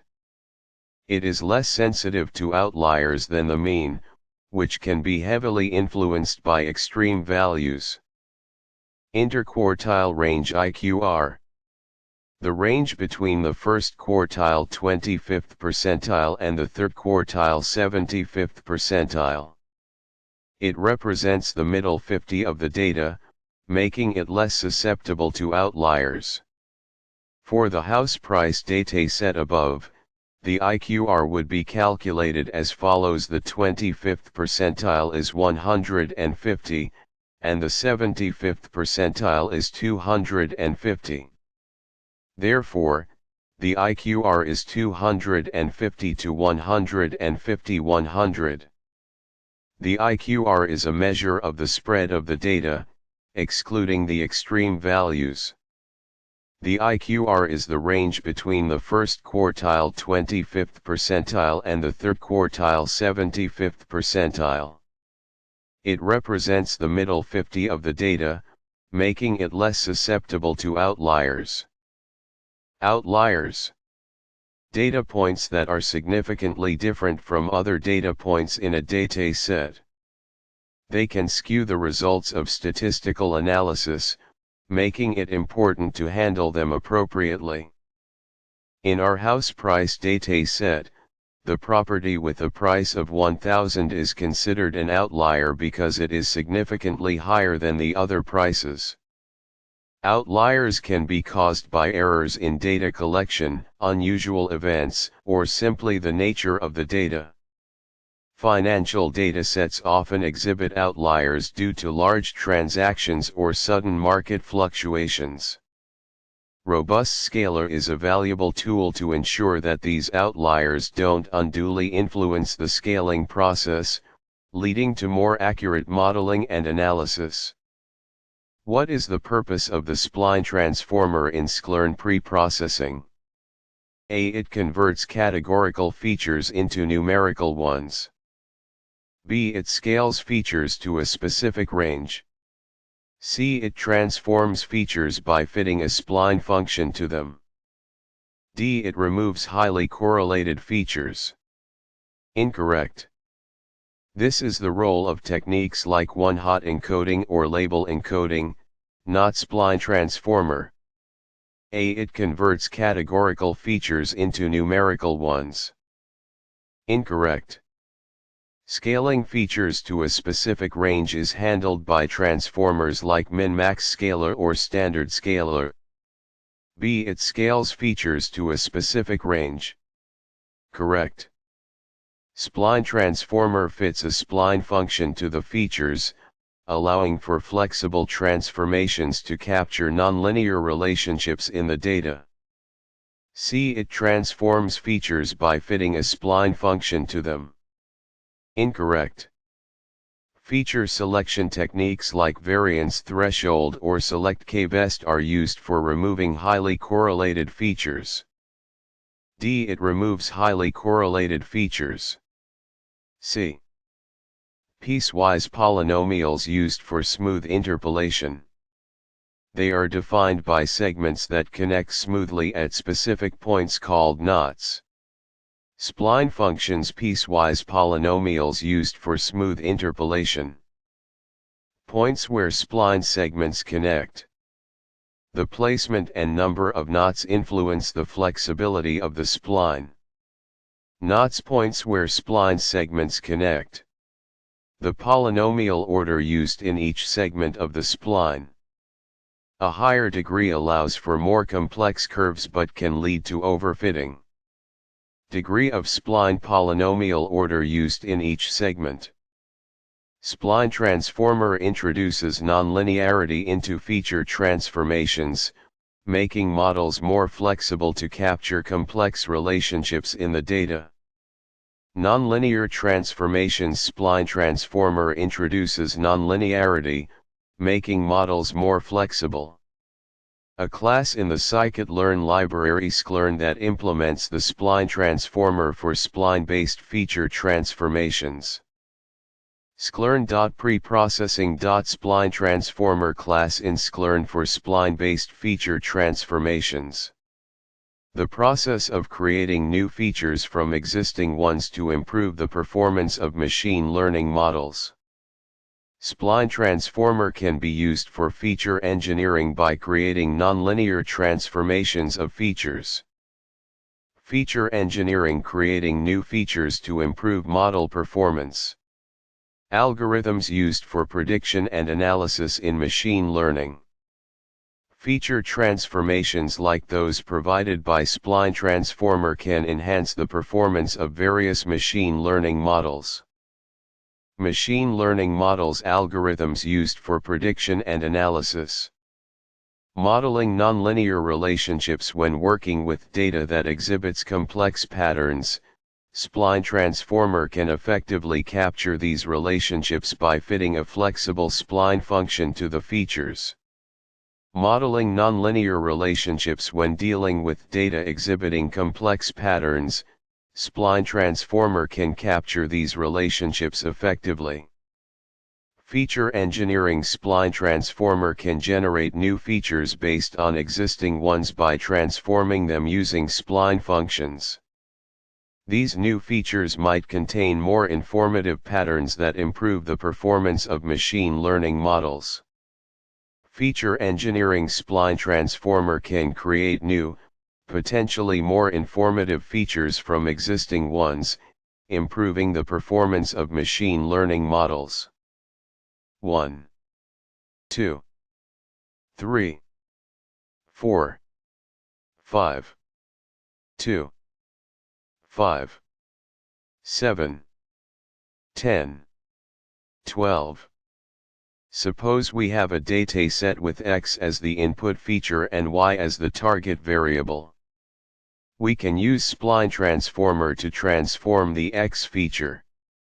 By fitting a spline function to the data, spline transformer can capture the nonlinear relationship between X and Y effectively, leading to better predictions from a machine learning model. From sklearn. Preprocessing import spline transformer. Spline transformer degree 2, knots 3. Spline transformer. Fit datax. Values. Reshape 1, 1. Transform the input feature. Transformix spline transformer. Transform datax. Values. Reshape 1, 1. Print transformix.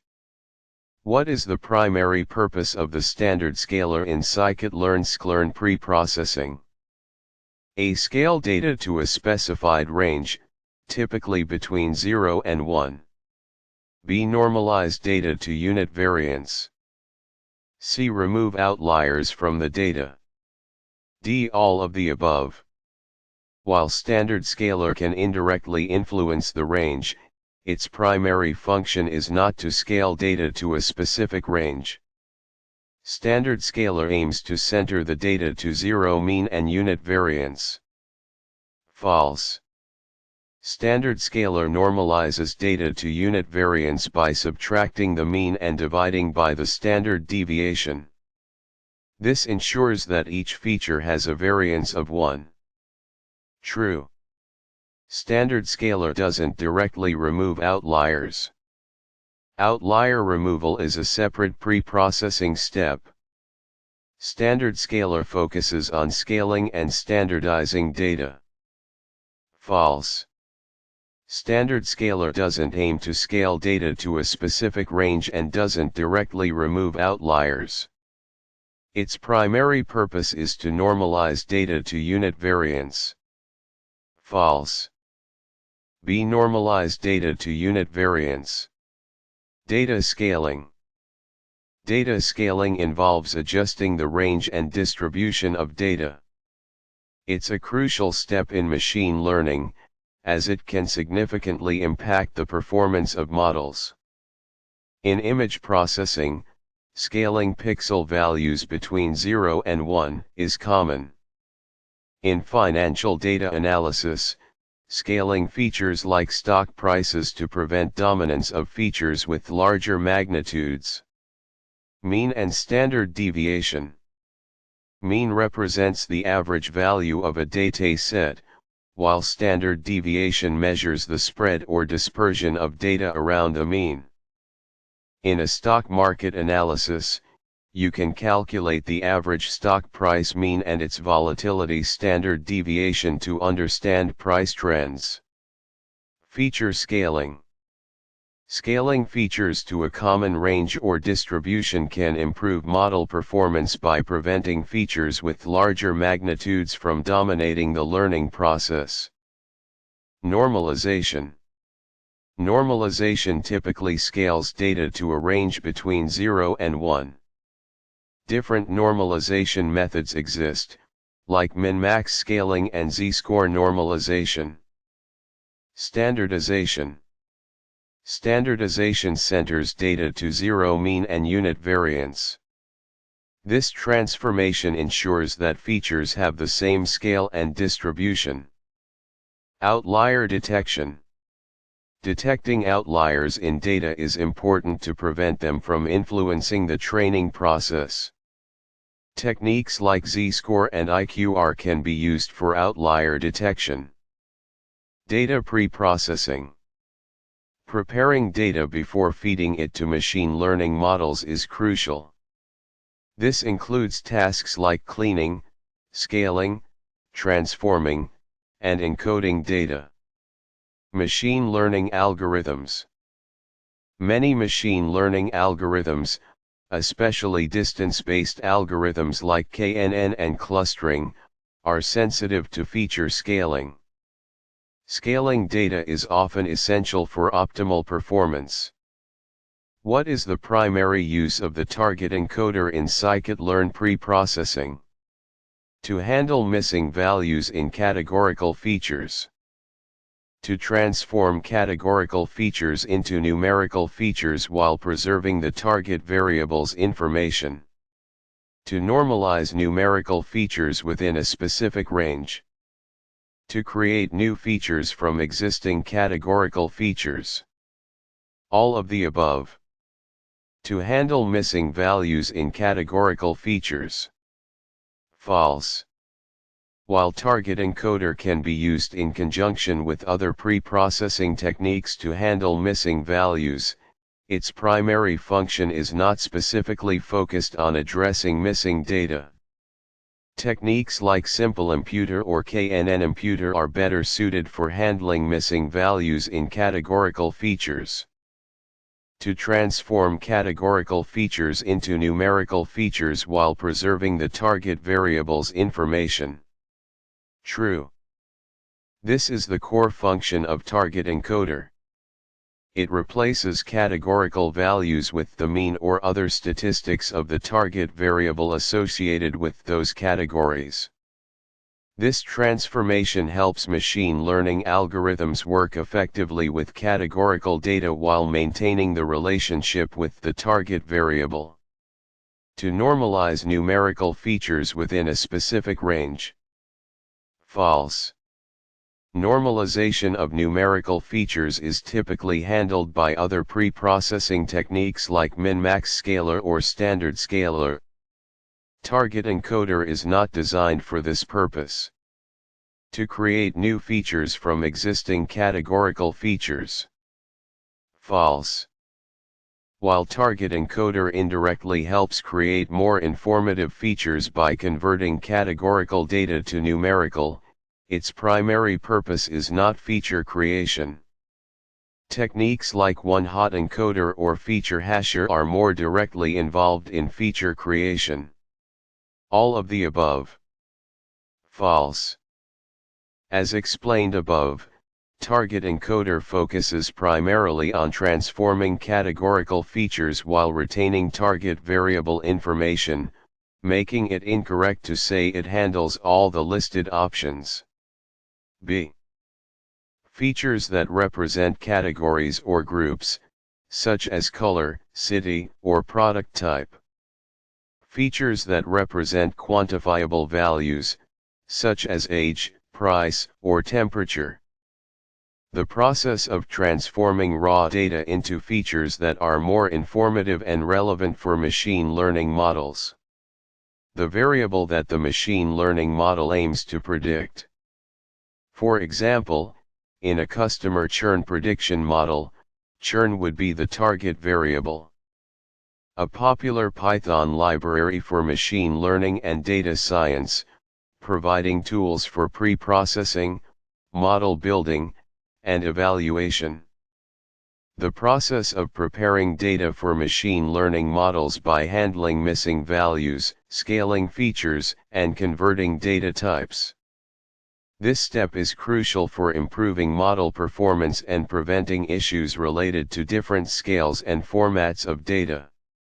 A scikit-learn preprocessing technique that transforms categorical features into numerical representations by encoding each category with the average or other statistic of the target variable associated with that category. This method is often used for classification and regression tasks. For example, let's assume we have a dataset with city as a categorical feature and price as the target variable. Target encoder would replace the city names with the average price of items in each city. This encoding preserves the information about the relationship between city and price, making the model more effective in predicting prices based on location. Customer segmentation based on demographics and purchase history. Predicting loan defaults based on borrower attributes and credit scores. Recommending products based on user preferences and past purchases. You are working with a dataset containing features like age, income, and gender. You want to add a dummy feature that represents the presence of a specific value in a column, example male in the gender column. Which sklearn function helps achieve this? A. sklearn.preprocessing.one hot encoder. B. sklearn.preprocessing.label encoder. C. sklearn.preprocessing.standard scaler. D. sklearn.preprocessing.add dummy feature. Incorrect.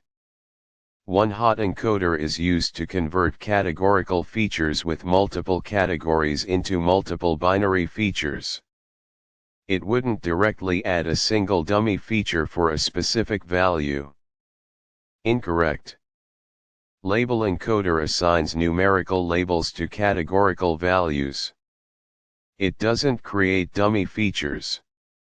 Incorrect. Standard scaler is used for feature scaling, which standardizes the distribution of features. It doesn't handle categorical features or dummy feature creation. Correct. The sklearn.preprocessing.add dummy feature function specifically adds a dummy feature to a data set. It creates a new column with a value of 1 if a specific value is present in another column, example male in the gender column, and 0 otherwise. D. sklearn.preprocessing.add dummy feature.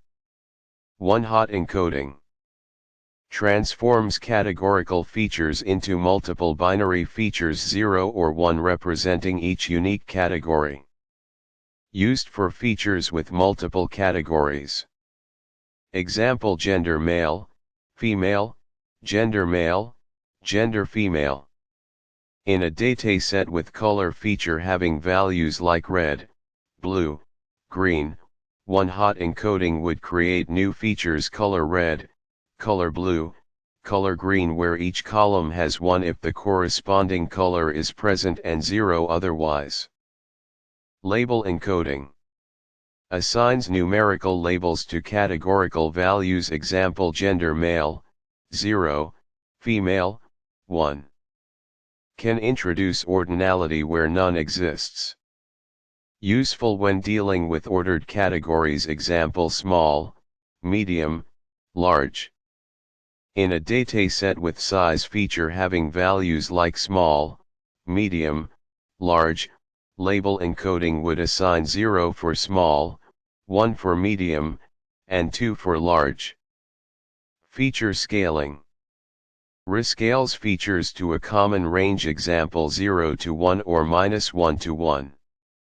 Used to prevent features with larger scales from dominating machine learning models.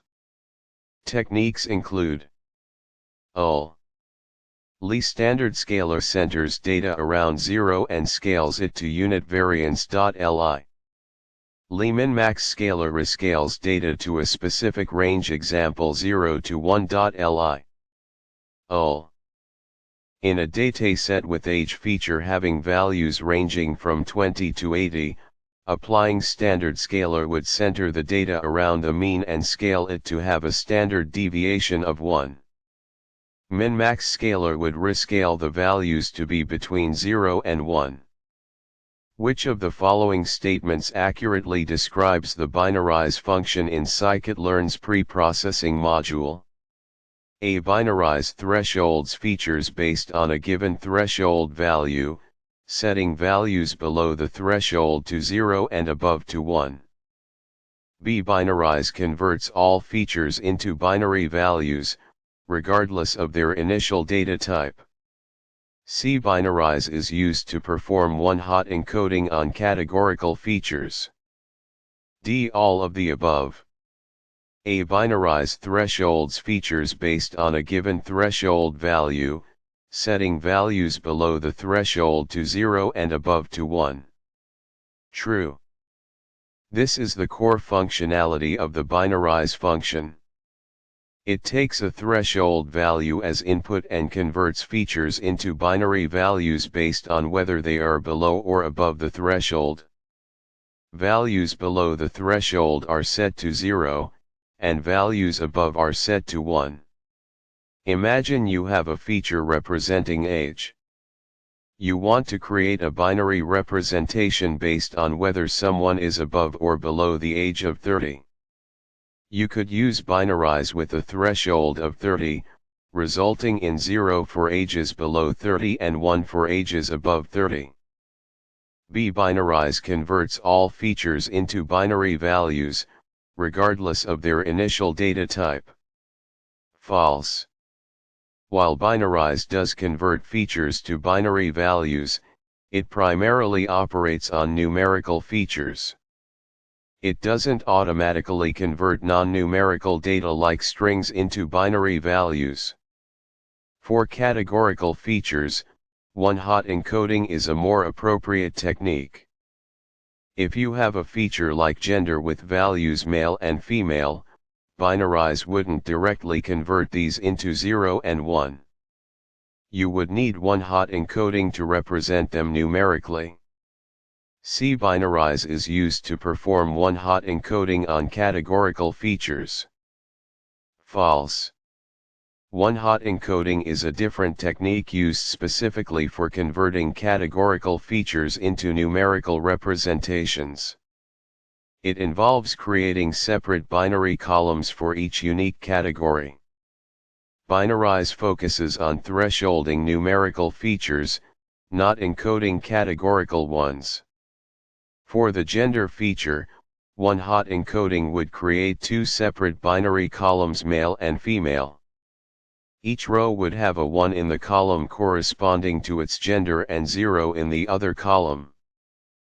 All of the above. False. This statement is incorrect because binarize is not used for one-hot encoding option C. It specifically handles numerical features by thresholding them. A. Feature scaling. A process of transforming features to a common scale to improve model performance. Feature scaling involves bringing different features to a similar range, example between 0 and 1, to prevent features with larger scales from dominating the model's learning process. It can be used to improve the performance and stability of many machine learning algorithms. If you have features like height in cm and income in dollars, income could have a much larger range.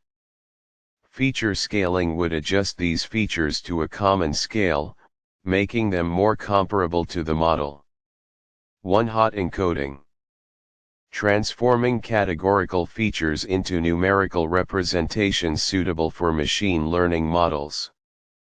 One-hot encoding is a technique used to represent categorical features as numerical values. Each unique category is assigned a separate binary column. This is essential for many machine learning models that require numerical inputs. Consider a feature color with values red, green, and blue.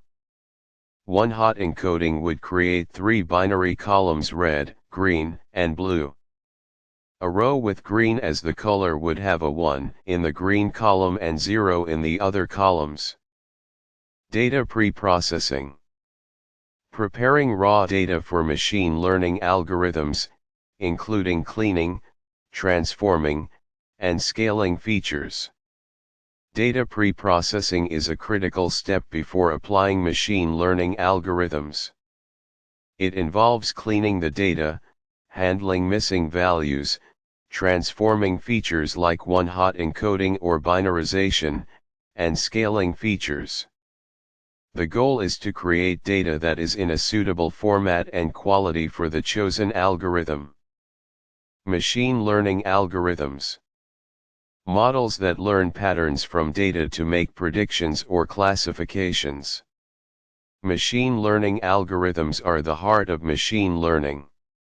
They are mathematical models that learn from data.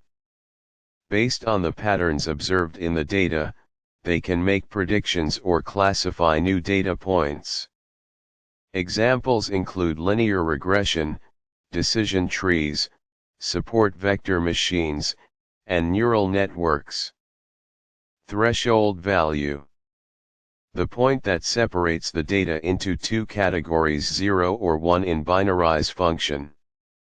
The threshold value in the binarize function acts as a decision boundary. Any value below the threshold is converted to 0, and any value above the threshold is converted to 1.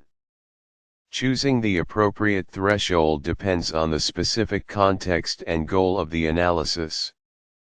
Sklearn, a powerful Python library for machine learning, offering a wide range of algorithms, preprocessing tools, and utilities. Sklearn is a popular and versatile Python library for machine learning. It provides a wide range of algorithms, preprocessing tools, and utilities for building machine learning models. It is widely used for tasks like classification, regression, clustering, dimensionality reduction, and more. What is the primary function of Sklearn's label binarize method? To transform multi-class labels into a binary representation suitable for algorithms like 1vs REST classification. To encode categorical features into numerical values. To normalize data to a specific range, example 0 to 1. To handle missing values in data sets. True. This is the core function of label binarize. It takes multi-class labels and converts them into a binary format where each class gets its own binary column, making it perfect for algorithms like 1vs REST classification. To transform multi-class labels into a binary representation suitable for algorithms like 1vs REST classification. False. This is the role of encoding techniques like one-hot encoder or label encoder, not label binarize. Label binarize deals with transforming labels, not features. To encode categorical features into numerical values. False. Data normalization is handled by techniques like min-max scalar or standard scalar. Label binarize focuses on label transformation, not data scaling. To normalize data to a specific range, example 0 to 1. False. Missing value handling is usually addressed with imputation methods like mean-median imputation or using dedicated tools. Label binarize isn't designed for this purpose. To handle missing values in data sets.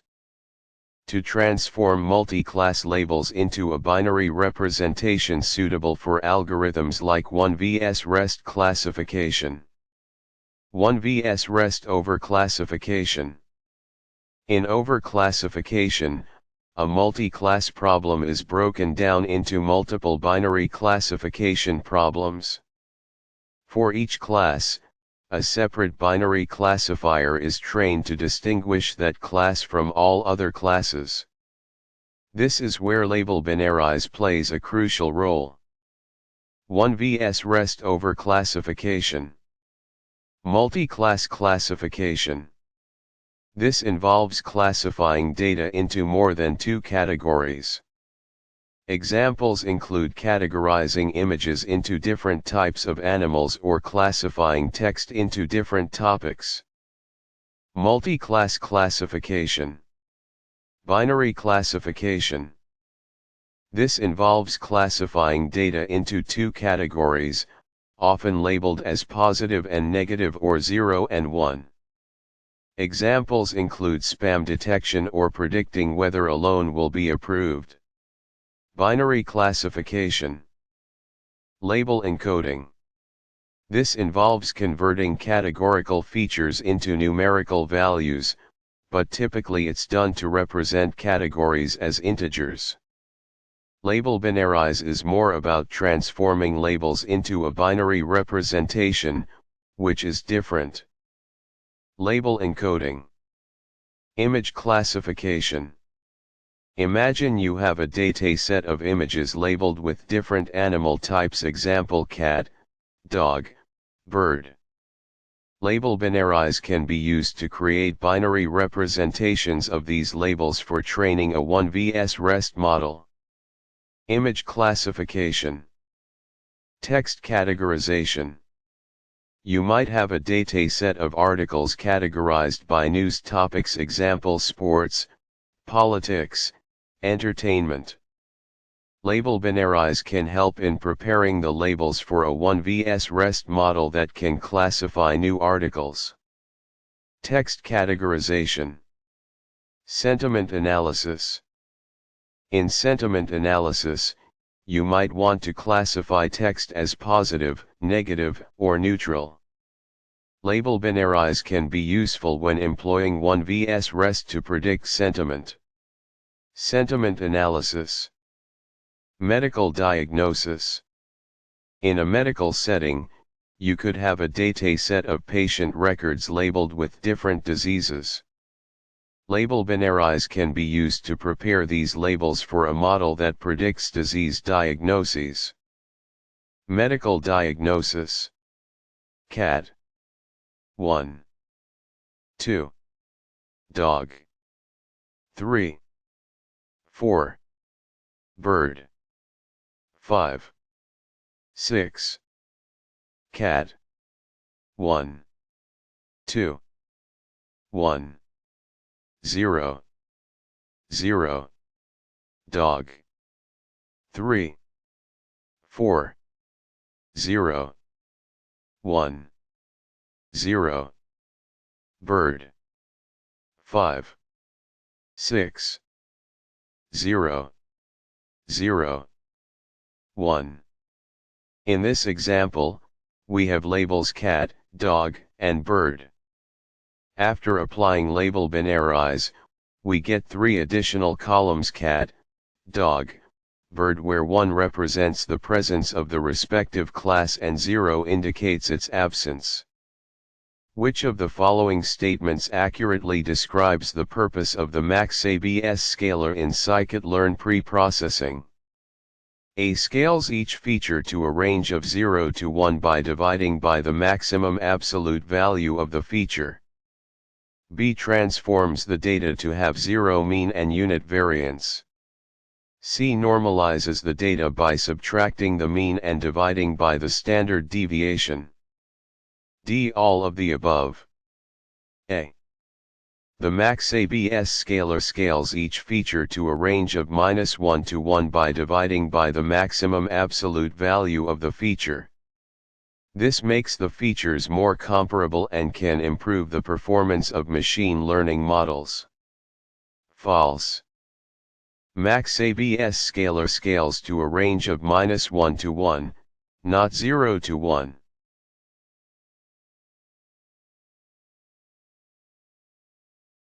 False.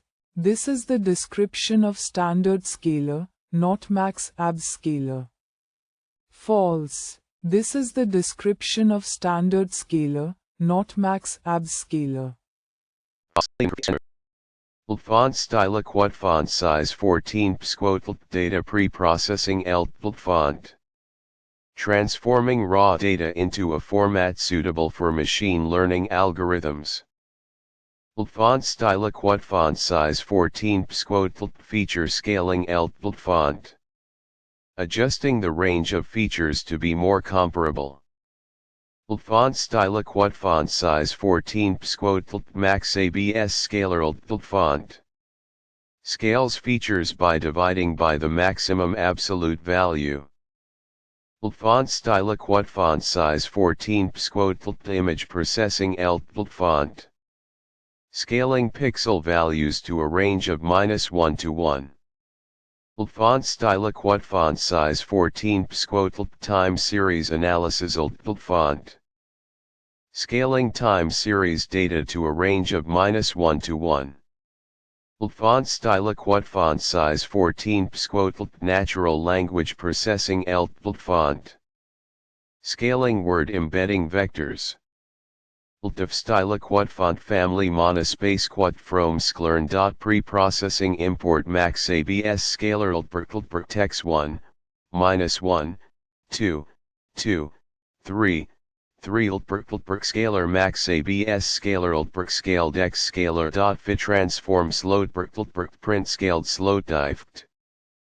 This code demonstrates how to use maxABS scaler to scale a dataset. The dataset X is first defined as a list of lists. Then, a maxABS scaler object is created. Finally, the FTransform method is used to scale the data. The scaled data is then printed. x1, minus 1, 2, 2, 3, 3. 0.33333333 minus 0.33333333 0.66666667 0.66666667 1 1. What is the primary function of the min-max scaler in scikit-learn? A. Standardized data to have a mean of 0 and unit variance. B. Scale features to a specified range, typically 0 to 1. C. Encode categorical features into numerical values. D. All of the above. False. This is the function of standard scaler, not min-max scaler. Standard scaler centers the data around 0 and scales it to unit variance, whereas min-max scaler scales the data to a specified range, typically between 0 and 1. True. This is the core functionality of min-max scaler.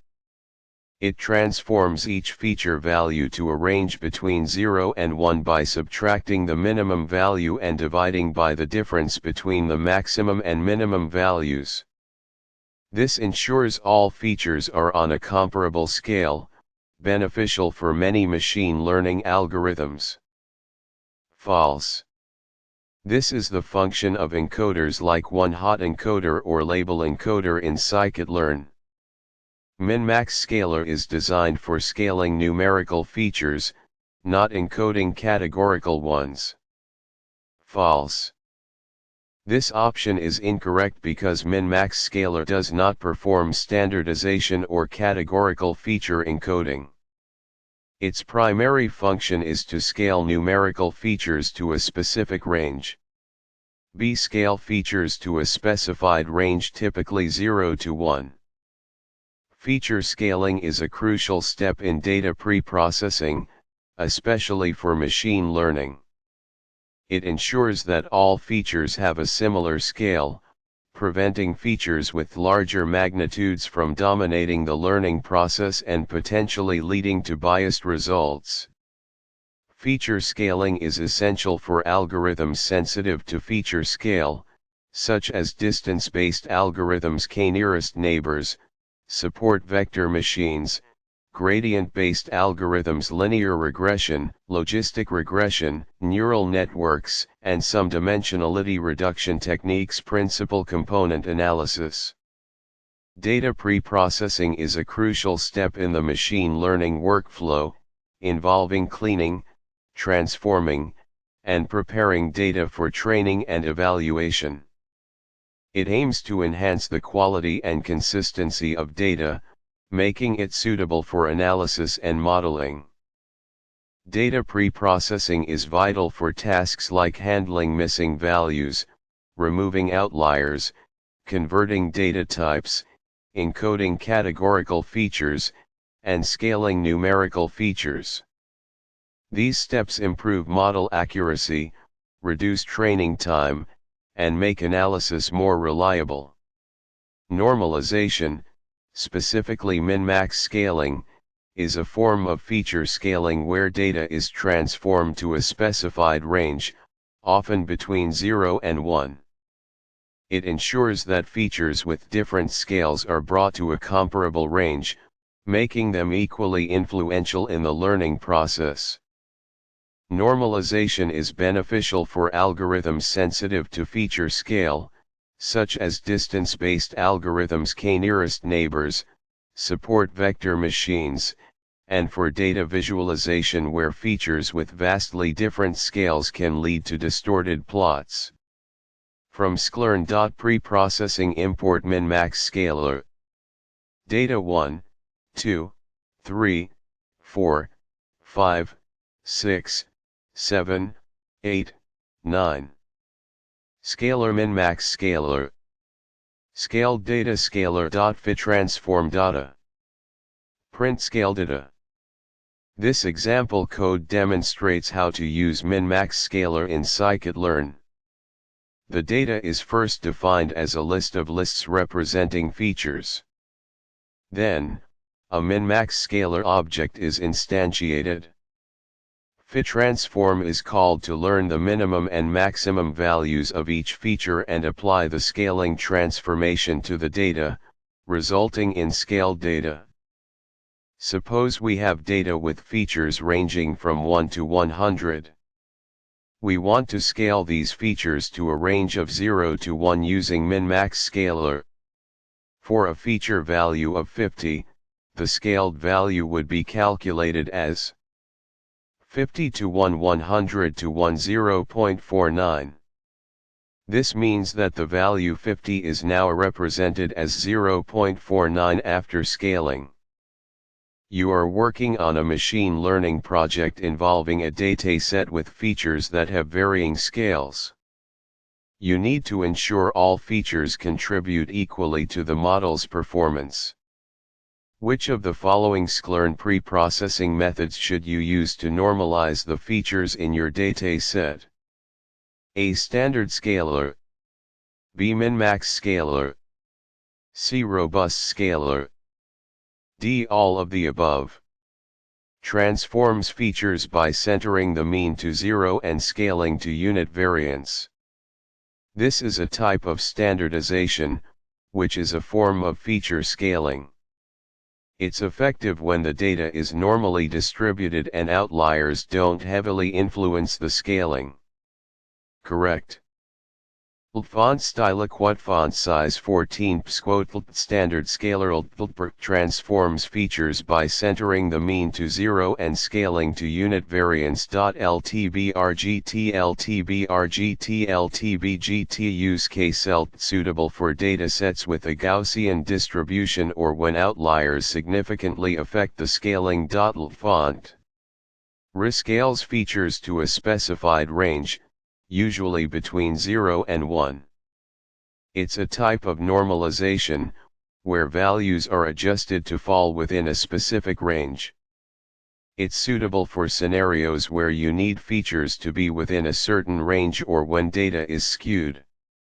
Correct.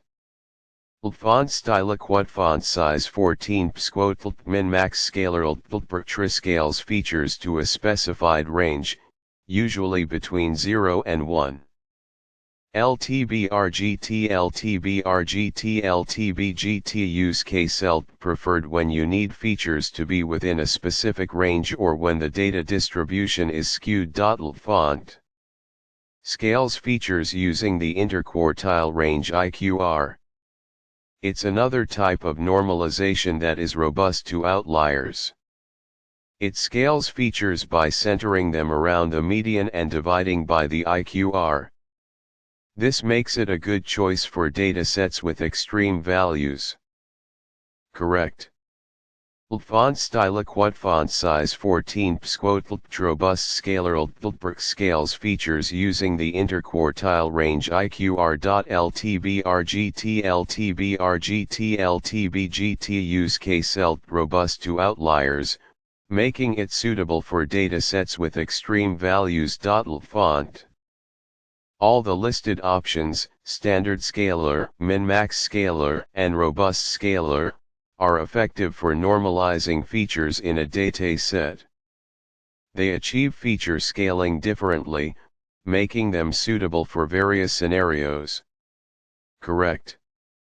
All the listed options, standard scalar, min-max scalar, and robust scalar, are effective for normalizing features in a dataset. Each method achieves feature scaling differently, making them suitable for various scenarios. D. All of the above. Transforming features to have a similar scale. This is crucial in machine learning because algorithms often perform better when features are on a similar scale. It helps prevent features with larger magnitudes from dominating others. Example: in a dataset with features like age ranging from 18 to 80 and income ranging from 10,000 to 100,000, the income feature would have a much larger scale, potentially influencing the model more than age. Feature scaling helps mitigate this issue by bringing the scales closer. Font style quad font size 14 psquot feature scaling transforming features to have a similar scale. LTBRGT use case improves model performance by preventing features with larger magnitudes from dominating others. Font scaling features to a specific range, often between 0 and 1. It ensures features contribute equally to the model and improves model convergence. Different normalization techniques achieve this differently. Example: you're building a model to predict house prices. Features like area, square feet, and number of bedrooms have different units and scales. Normalization ensures these features have a similar impact on the model. Font style quad font size 14 psquot normalization scaling features to a specific range, often between 0 and 1. LTBRGT use case ensures features contribute equally to the model and improves model convergence. Font scaling features to have zero mean and unit variance. It's a form of feature scaling that's effective when the data is normally distributed. It's particularly helpful for algorithms like principal component analysis (PCA) that assume a normal distribution. Example: in a dataset containing measurements of height and weight, standardization can ensure both features have a mean of 0 and a standard deviation of 1, making them comparable on the same scale. Font style quad font size 14 psquot standardization scaling features to have zero mean and unit variance. LTBRGT use case useful for algorithms that assume a normal distribution of features. Font what is the primary purpose of sklearn's quantile transform method? A. To transform features into a standard normal distribution. B. To rescale features to a specific range, typically 0 to 1. C. To transform features into a uniform distribution, preserving rank order. D. All of the above. Correct partially quantile transform can achieve this by setting output distribution normal. It transforms features to follow a standard normal distribution mean 0, standard deviation 1. This is useful for algorithms that assume normality, like linear regression. One standard normal distribution by setting output distribution normal, the method transforms features to follow a standard normal distribution mean 0, standard deviation 1. This is useful for algorithms that assume normality, like linear regression. Correct partially quantile transform can indeed rescale features to a specific range, like 0 to 1, without altering the relative ordering of values. This is useful for algorithms that require features to be within a bounded interval, such as neural networks. 3. Rescaling to a specific range quantile transform can also rescale features to a specific range, like 0 to 1, without altering the relative ordering of values. This is useful for algorithms that require features to be within a bounded interval, such as neural networks. Correct partially quantile transform can achieve this by setting output distribution uniform. It transforms features into a uniform distribution between 0 and 1, preserving the original rank order. This is helpful for algorithms that are sensitive to the scale of features. 2. Uniform distribution setting output distribution. Uniform transforms features into a uniform distribution between 0 and 1, preserving the original rank order. This is helpful for algorithms that are sensitive to the scale of features. Correct. The quantile transform method is versatile and can achieve all of the above purposes, making it a powerful tool for data preprocessing and feature engineering. The quantile transform method in scikit-learn provides a powerful way to transform data into a desired distribution while preserving the relative ordering of values. It can achieve the following. D. All of the above. Transforming raw data into a format suitable for machine learning models. Imagine you're building a model to predict house prices. Raw data might include features like square footage, number of bedrooms, and location. Data preprocessing involves converting these features into a format that the model can understand and handle effectively. This could include scaling numerical features, handling missing values, and converting categorical features into numerical representations. Adjusting the range of features to a common scale, often 0 to 1 or a standard normal distribution.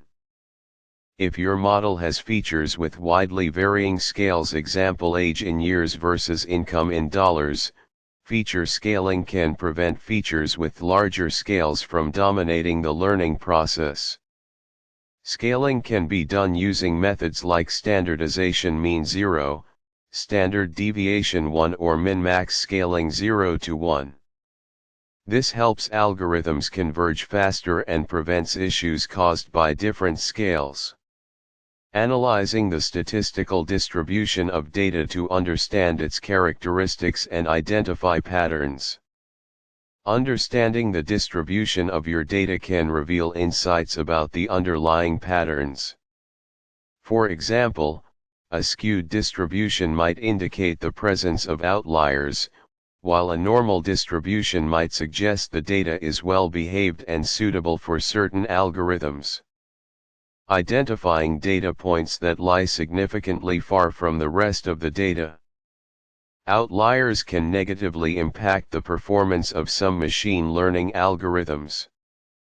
Techniques like box plots or z-scores can be used to identify outliers, which can then be handled appropriately, example removed, transformed, or replaced.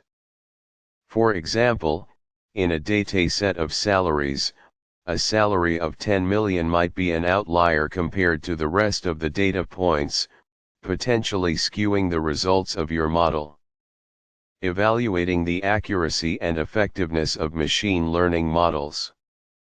After training a model, you need to evaluate its performance using metrics like accuracy, precision, recall, or F1 score. This allows you to understand how well the model is performing and identify areas for improvement. You can also use techniques like cross-validation to assess the model's generalization ability. Understanding the relationships between features and model predictions. Interpretable models are easier to understand and trust. Techniques like feature importance analysis or decision tree visualization can help you understand which features are most influential in driving the model's predictions. This can be crucial for explaining model behavior and ensuring transparency. What is the primary function of the scikit-learn sklearn robust scaler? Scales features to a range between 0 and 1. Transforms features by centering the data around the median and scaling according to the quantile range. Standardizes features by removing the mean and scaling to unit variance. All of the above. A. Scales features to a range between 0 and 1. This is the description of min-max scaler, not robust scaler. Robust scaler uses median and quantiles, not minimum and maximum values. False. B. Transforms features by centering the data around a median and scaling according to the quantile range.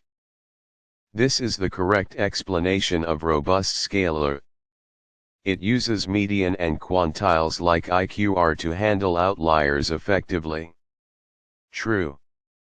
C. Standardizes features by removing the mean and scaling to unit variance. This describes standard scalar, a different scaling method. Robust scalar does not use mean and variance for scaling. False. D. All of the above. This is incorrect because only choice B is correct, not all of the above. False. Transforms features by centering the data around a median and scaling according to the quantile range. Feature scaling is a crucial pre-processing step in machine learning, particularly when using distance-based algorithms or models sensitive to feature scales. Imagine predicting house prices based on size in square feet and number of bedrooms. Without scaling, the model might heavily favor size due to its larger range. Scaling ensures all features contribute fairly to the model. Scales features to a fixed range, typically between 0 and 1. Useful when you want to bring features to a similar scale. Consider classifying images where pixel values range from 0 to 255. Normalization helps bring these values into a uniform range, improving model performance. Centers features around 0 with unit variance. It removes the influence of differing scales while preserving the relative relationships between features. In clustering algorithms like k-means, standardization ensures all features contribute equally to the distance calculations, preventing features with larger scales from dominating. Extreme values in a dataset that deviate significantly from the majority of data points. They can distort the results of machine learning algorithms. In a dataset of student grades, one student might have an exceptionally low score due to an unusual event. This outlier could skew the average grade and affect the model's understanding of typical student performance. The ability of an algorithm to handle outliers and maintain stability in the face of noisy or corrupted data. Robust regression algorithms are less sensitive to outliers in the predictor variables, providing more reliable predictions when dealing with noisy data. The middle value in a sorted dataset. It's less susceptible to outliers than the mean. When analyzing income data, the median provides a better representation of the typical income than the mean, which can be inflated by a few high-income earners. Values that divide a dataset into equal parts. Common examples include quartiles dividing the data into 4 equal parts and percentiles dividing the data into 100 equal parts. In a distribution of heights, the 75th percentile represents the height above which 25 of individuals are taller. The difference between the 75th and 25th percentiles. A measure of spread resistant to outliers. Using IQR instead of standard deviation to detect outliers is more reliable in datasets with extreme values, as IQR is less influenced by those values. Situations where robust scalar is particularly effective. Datasets with outliers, distance-based algorithms, robust regression, or any situation where outlier-resistant scaling is desired. What does the font color blue robust scale-font function in sklearn do? A font color blue robust scale-font scales features to a given range. B. Font color blue robust scale-font transforms features by removing the median and scaling to unit variance. C. Font color blue robust scale-font removes outliers from the dataset. D. All of the above. Incorrect. While robust scaling involves scaling, it doesn't directly scale features to a specific range like the font color blue min max scalar font function in scikit-learn. Correct. This statement is partially correct. Font color blue robust scale font indeed transforms features by removing the median and scaling to unit variance. However, it does more than just that, as explained in the solution. Incorrect. Font color blue robust scale font does not remove outliers from the dataset. It handles them by using the IQR as a measure of spread, making it less sensitive to their influence. Correct. This statement is correct. Font color blue robust scale font does all of the above. It transforms features by removing the median and scaling to unit variance, and it handles outliers by using the IQR as a measure of spread. D. All of the above. Outliers. Extreme values in a dataset that deviate significantly from other observations. In a dataset of house prices, a single house priced at 10 million while others are in the range of 500,000 to 1 million would be considered an outlier. Median. The middle value in a sorted dataset. Given the dataset 1, 2, 3, 4, 5, the median is 3, as it's the middle value when sorted. Interquartile range IQR. The range between the 75th percentile Q3 and 25th percentile Q1 of a dataset. In the dataset 1, 2, 3, 4, 5, 6, 7, 8, 9, Q1 is 2, Q3 is 7, so IQR is 7 to 25. Unit variance. A standard deviation of 1. A dataset with a standard deviation of 1 indicates that the data points are spread out around the mean with a specific level of dispersion. Robust scaling. A technique that scales features by removing the median and scaling to unit variance using the IQR, making it less sensitive to outliers. In a financial dataset with outliers due to stock market fluctuations, font color blue robust scale font can be used to normalize features and reduce the impact of these outliers on model training and prediction. Image processing. Normalize image features for consistent analysis and model training. Financial data. Handle skewed distributions and outliers in financial data analysis. Machine learning. Improve model performance by reducing the influence of outliers on training and prediction. Which of the following statements are true regarding the standard scaler in scikit-learn preprocessing? A. It scales features to have zero mean and unit variance. B. It handles outliers effectively by shifting them to the mean. C. It is suitable for algorithms sensitive to feature scales like k-nearest neighbors and linear regression. D. All of the above. A. It scales features to have zero mean and unit variance. True. This statement is true. The standard scaler in scikit-learn transforms each feature to have a mean of 0 and a standard deviation of 1. This process is known as standardization and ensures that all features contribute equally to the model's learning process. Standardization. B. It handles outliers effectively by shifting them to the mean. False. This statement is false.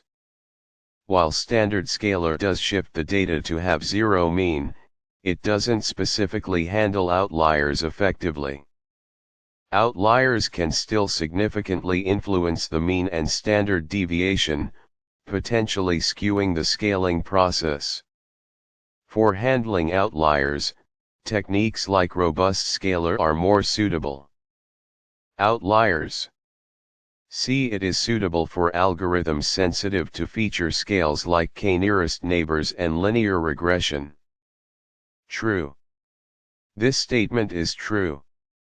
Algorithms like k-nearest neighbors and linear regression are highly sensitive to feature scales. Standard scalar helps by ensuring that all features contribute equally to the distance calculations or linear relationship, preventing features with larger scales from dominating the model's predictions. Feature scaling. D. All of the above. True. This statement is true because A and C are true, and B is false. Standard scalar. D. All of the above. Data preprocessing. The initial step in preparing data for machine learning models. It involves various techniques like handling missing values, encoding categorical variables, and scaling features. Imagine you're building a model to predict house prices. Your data has features like area, number of bedrooms, and location. Data preprocessing would involve handling missing values for any houses where area or bedroom information is unavailable, converting location into numerical data, and scaling features like area and price to have similar scales. Feature scaling. A technique used to ensure features have similar scales, preventing features with larger ranges from dominating the model's learning process. Consider a dataset with features like age 0 to 100, income 10K1M, and number of cars 0 to 5. Without scaling, income would heavily influence distance calculations in algorithms like k-nearest neighbors, leading to biased results. Scaling brings these features to a comparable range. Standardization. A common scaling method that transforms data to have zero mean and unit variance. It ensures that all features contribute equally to the model's learning process, regardless of their original scales. You're building a model to classify customer churn based on features like account age in months, average monthly spending, and number of support tickets. Standardizing these features ensures that all features contribute equally to the model's prediction of churn, preventing features with wider ranges from dominating the decision-making process. Outliers. Data points that deviate significantly from the rest of the data. They can have a disproportionate influence on scaling methods that rely on mean and standard deviation, making robust scaling techniques important. In a dataset of house prices, a single house with an exceptionally high price due to unique features or location could be considered an outlier. Traditional scaling methods like standard scalar might be affected by this outlier, so robust methods like robust scalar are preferred to mitigate their influence. Feature engineering. The process of creating new features from existing ones, often to improve the performance of machine learning models. Scaling is essential for effective feature engineering, as it ensures that all features contribute equally to the model's learning. You have data on customer transactions, including purchase amount and time of purchase. You could engineer a new feature called average purchase amount per day by dividing the total purchase amount by the number of days the customer has been active. Scaling the original feature's purchase amount, time of purchase and the newly created feature ensures that all features contribute equally to the model's understanding of customer behavior. Model performance. The accuracy and effectiveness of a machine learning model. Feature scaling can significantly impact model performance by ensuring that features contribute equally to the model's predictions, leading to more robust and accurate results. Imagine you're building a model to predict customer satisfaction based on features like product ratings and review length.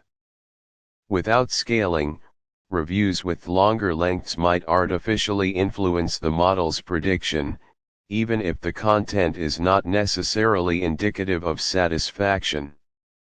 Scaling these features can lead to a more accurate and robust model that effectively captures the relationship between review length and satisfaction.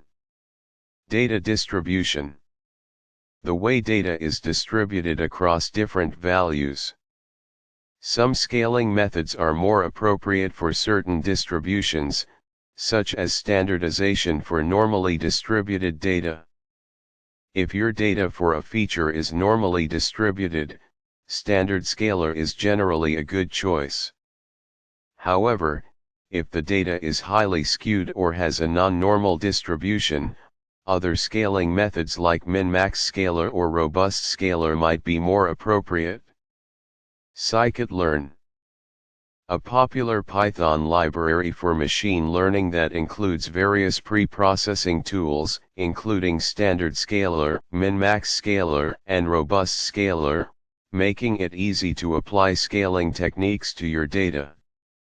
You're building a model to predict customer behavior using a variety of data sources.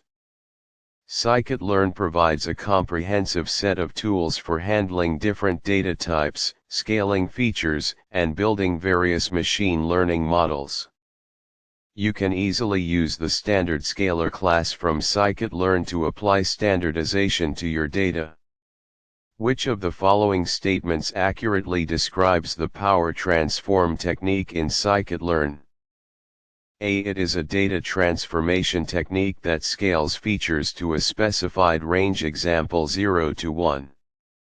B. It applies a nonlinear transformation to features to make them more normally distributed. C. It is a method for handling missing values in datasets. D. It is used to convert categorical features into numerical ones. E. All of the above. False. Scaling features to a specified range is usually achieved through min-max scalar or standard scalar in Sklearn, not power transform. Power transform focuses on transforming the distribution of features, not their range. The power transform in Sklearn sklearn.preprocessing.power transform is a data transformation method that helps to normalize the distribution of features by applying a nonlinear transformation.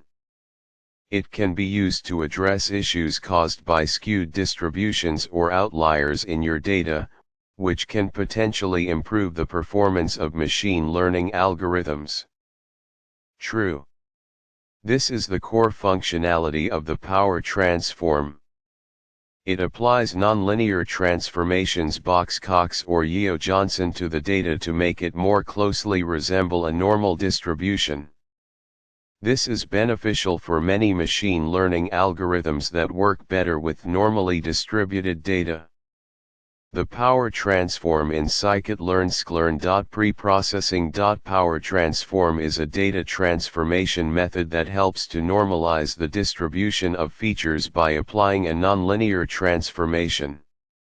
It can be used to address issues caused by skewed distributions or outliers in your data, which can potentially improve the performance of machine learning algorithms. False. Power transform does not directly handle missing values. Techniques like imputation, example using the mean, median, or more sophisticated methods are used to address missing values. The power transform in Sklearn sklearn.preprocessing.power transform is a data transformation method that helps to normalize the distribution of features by applying a nonlinear transformation.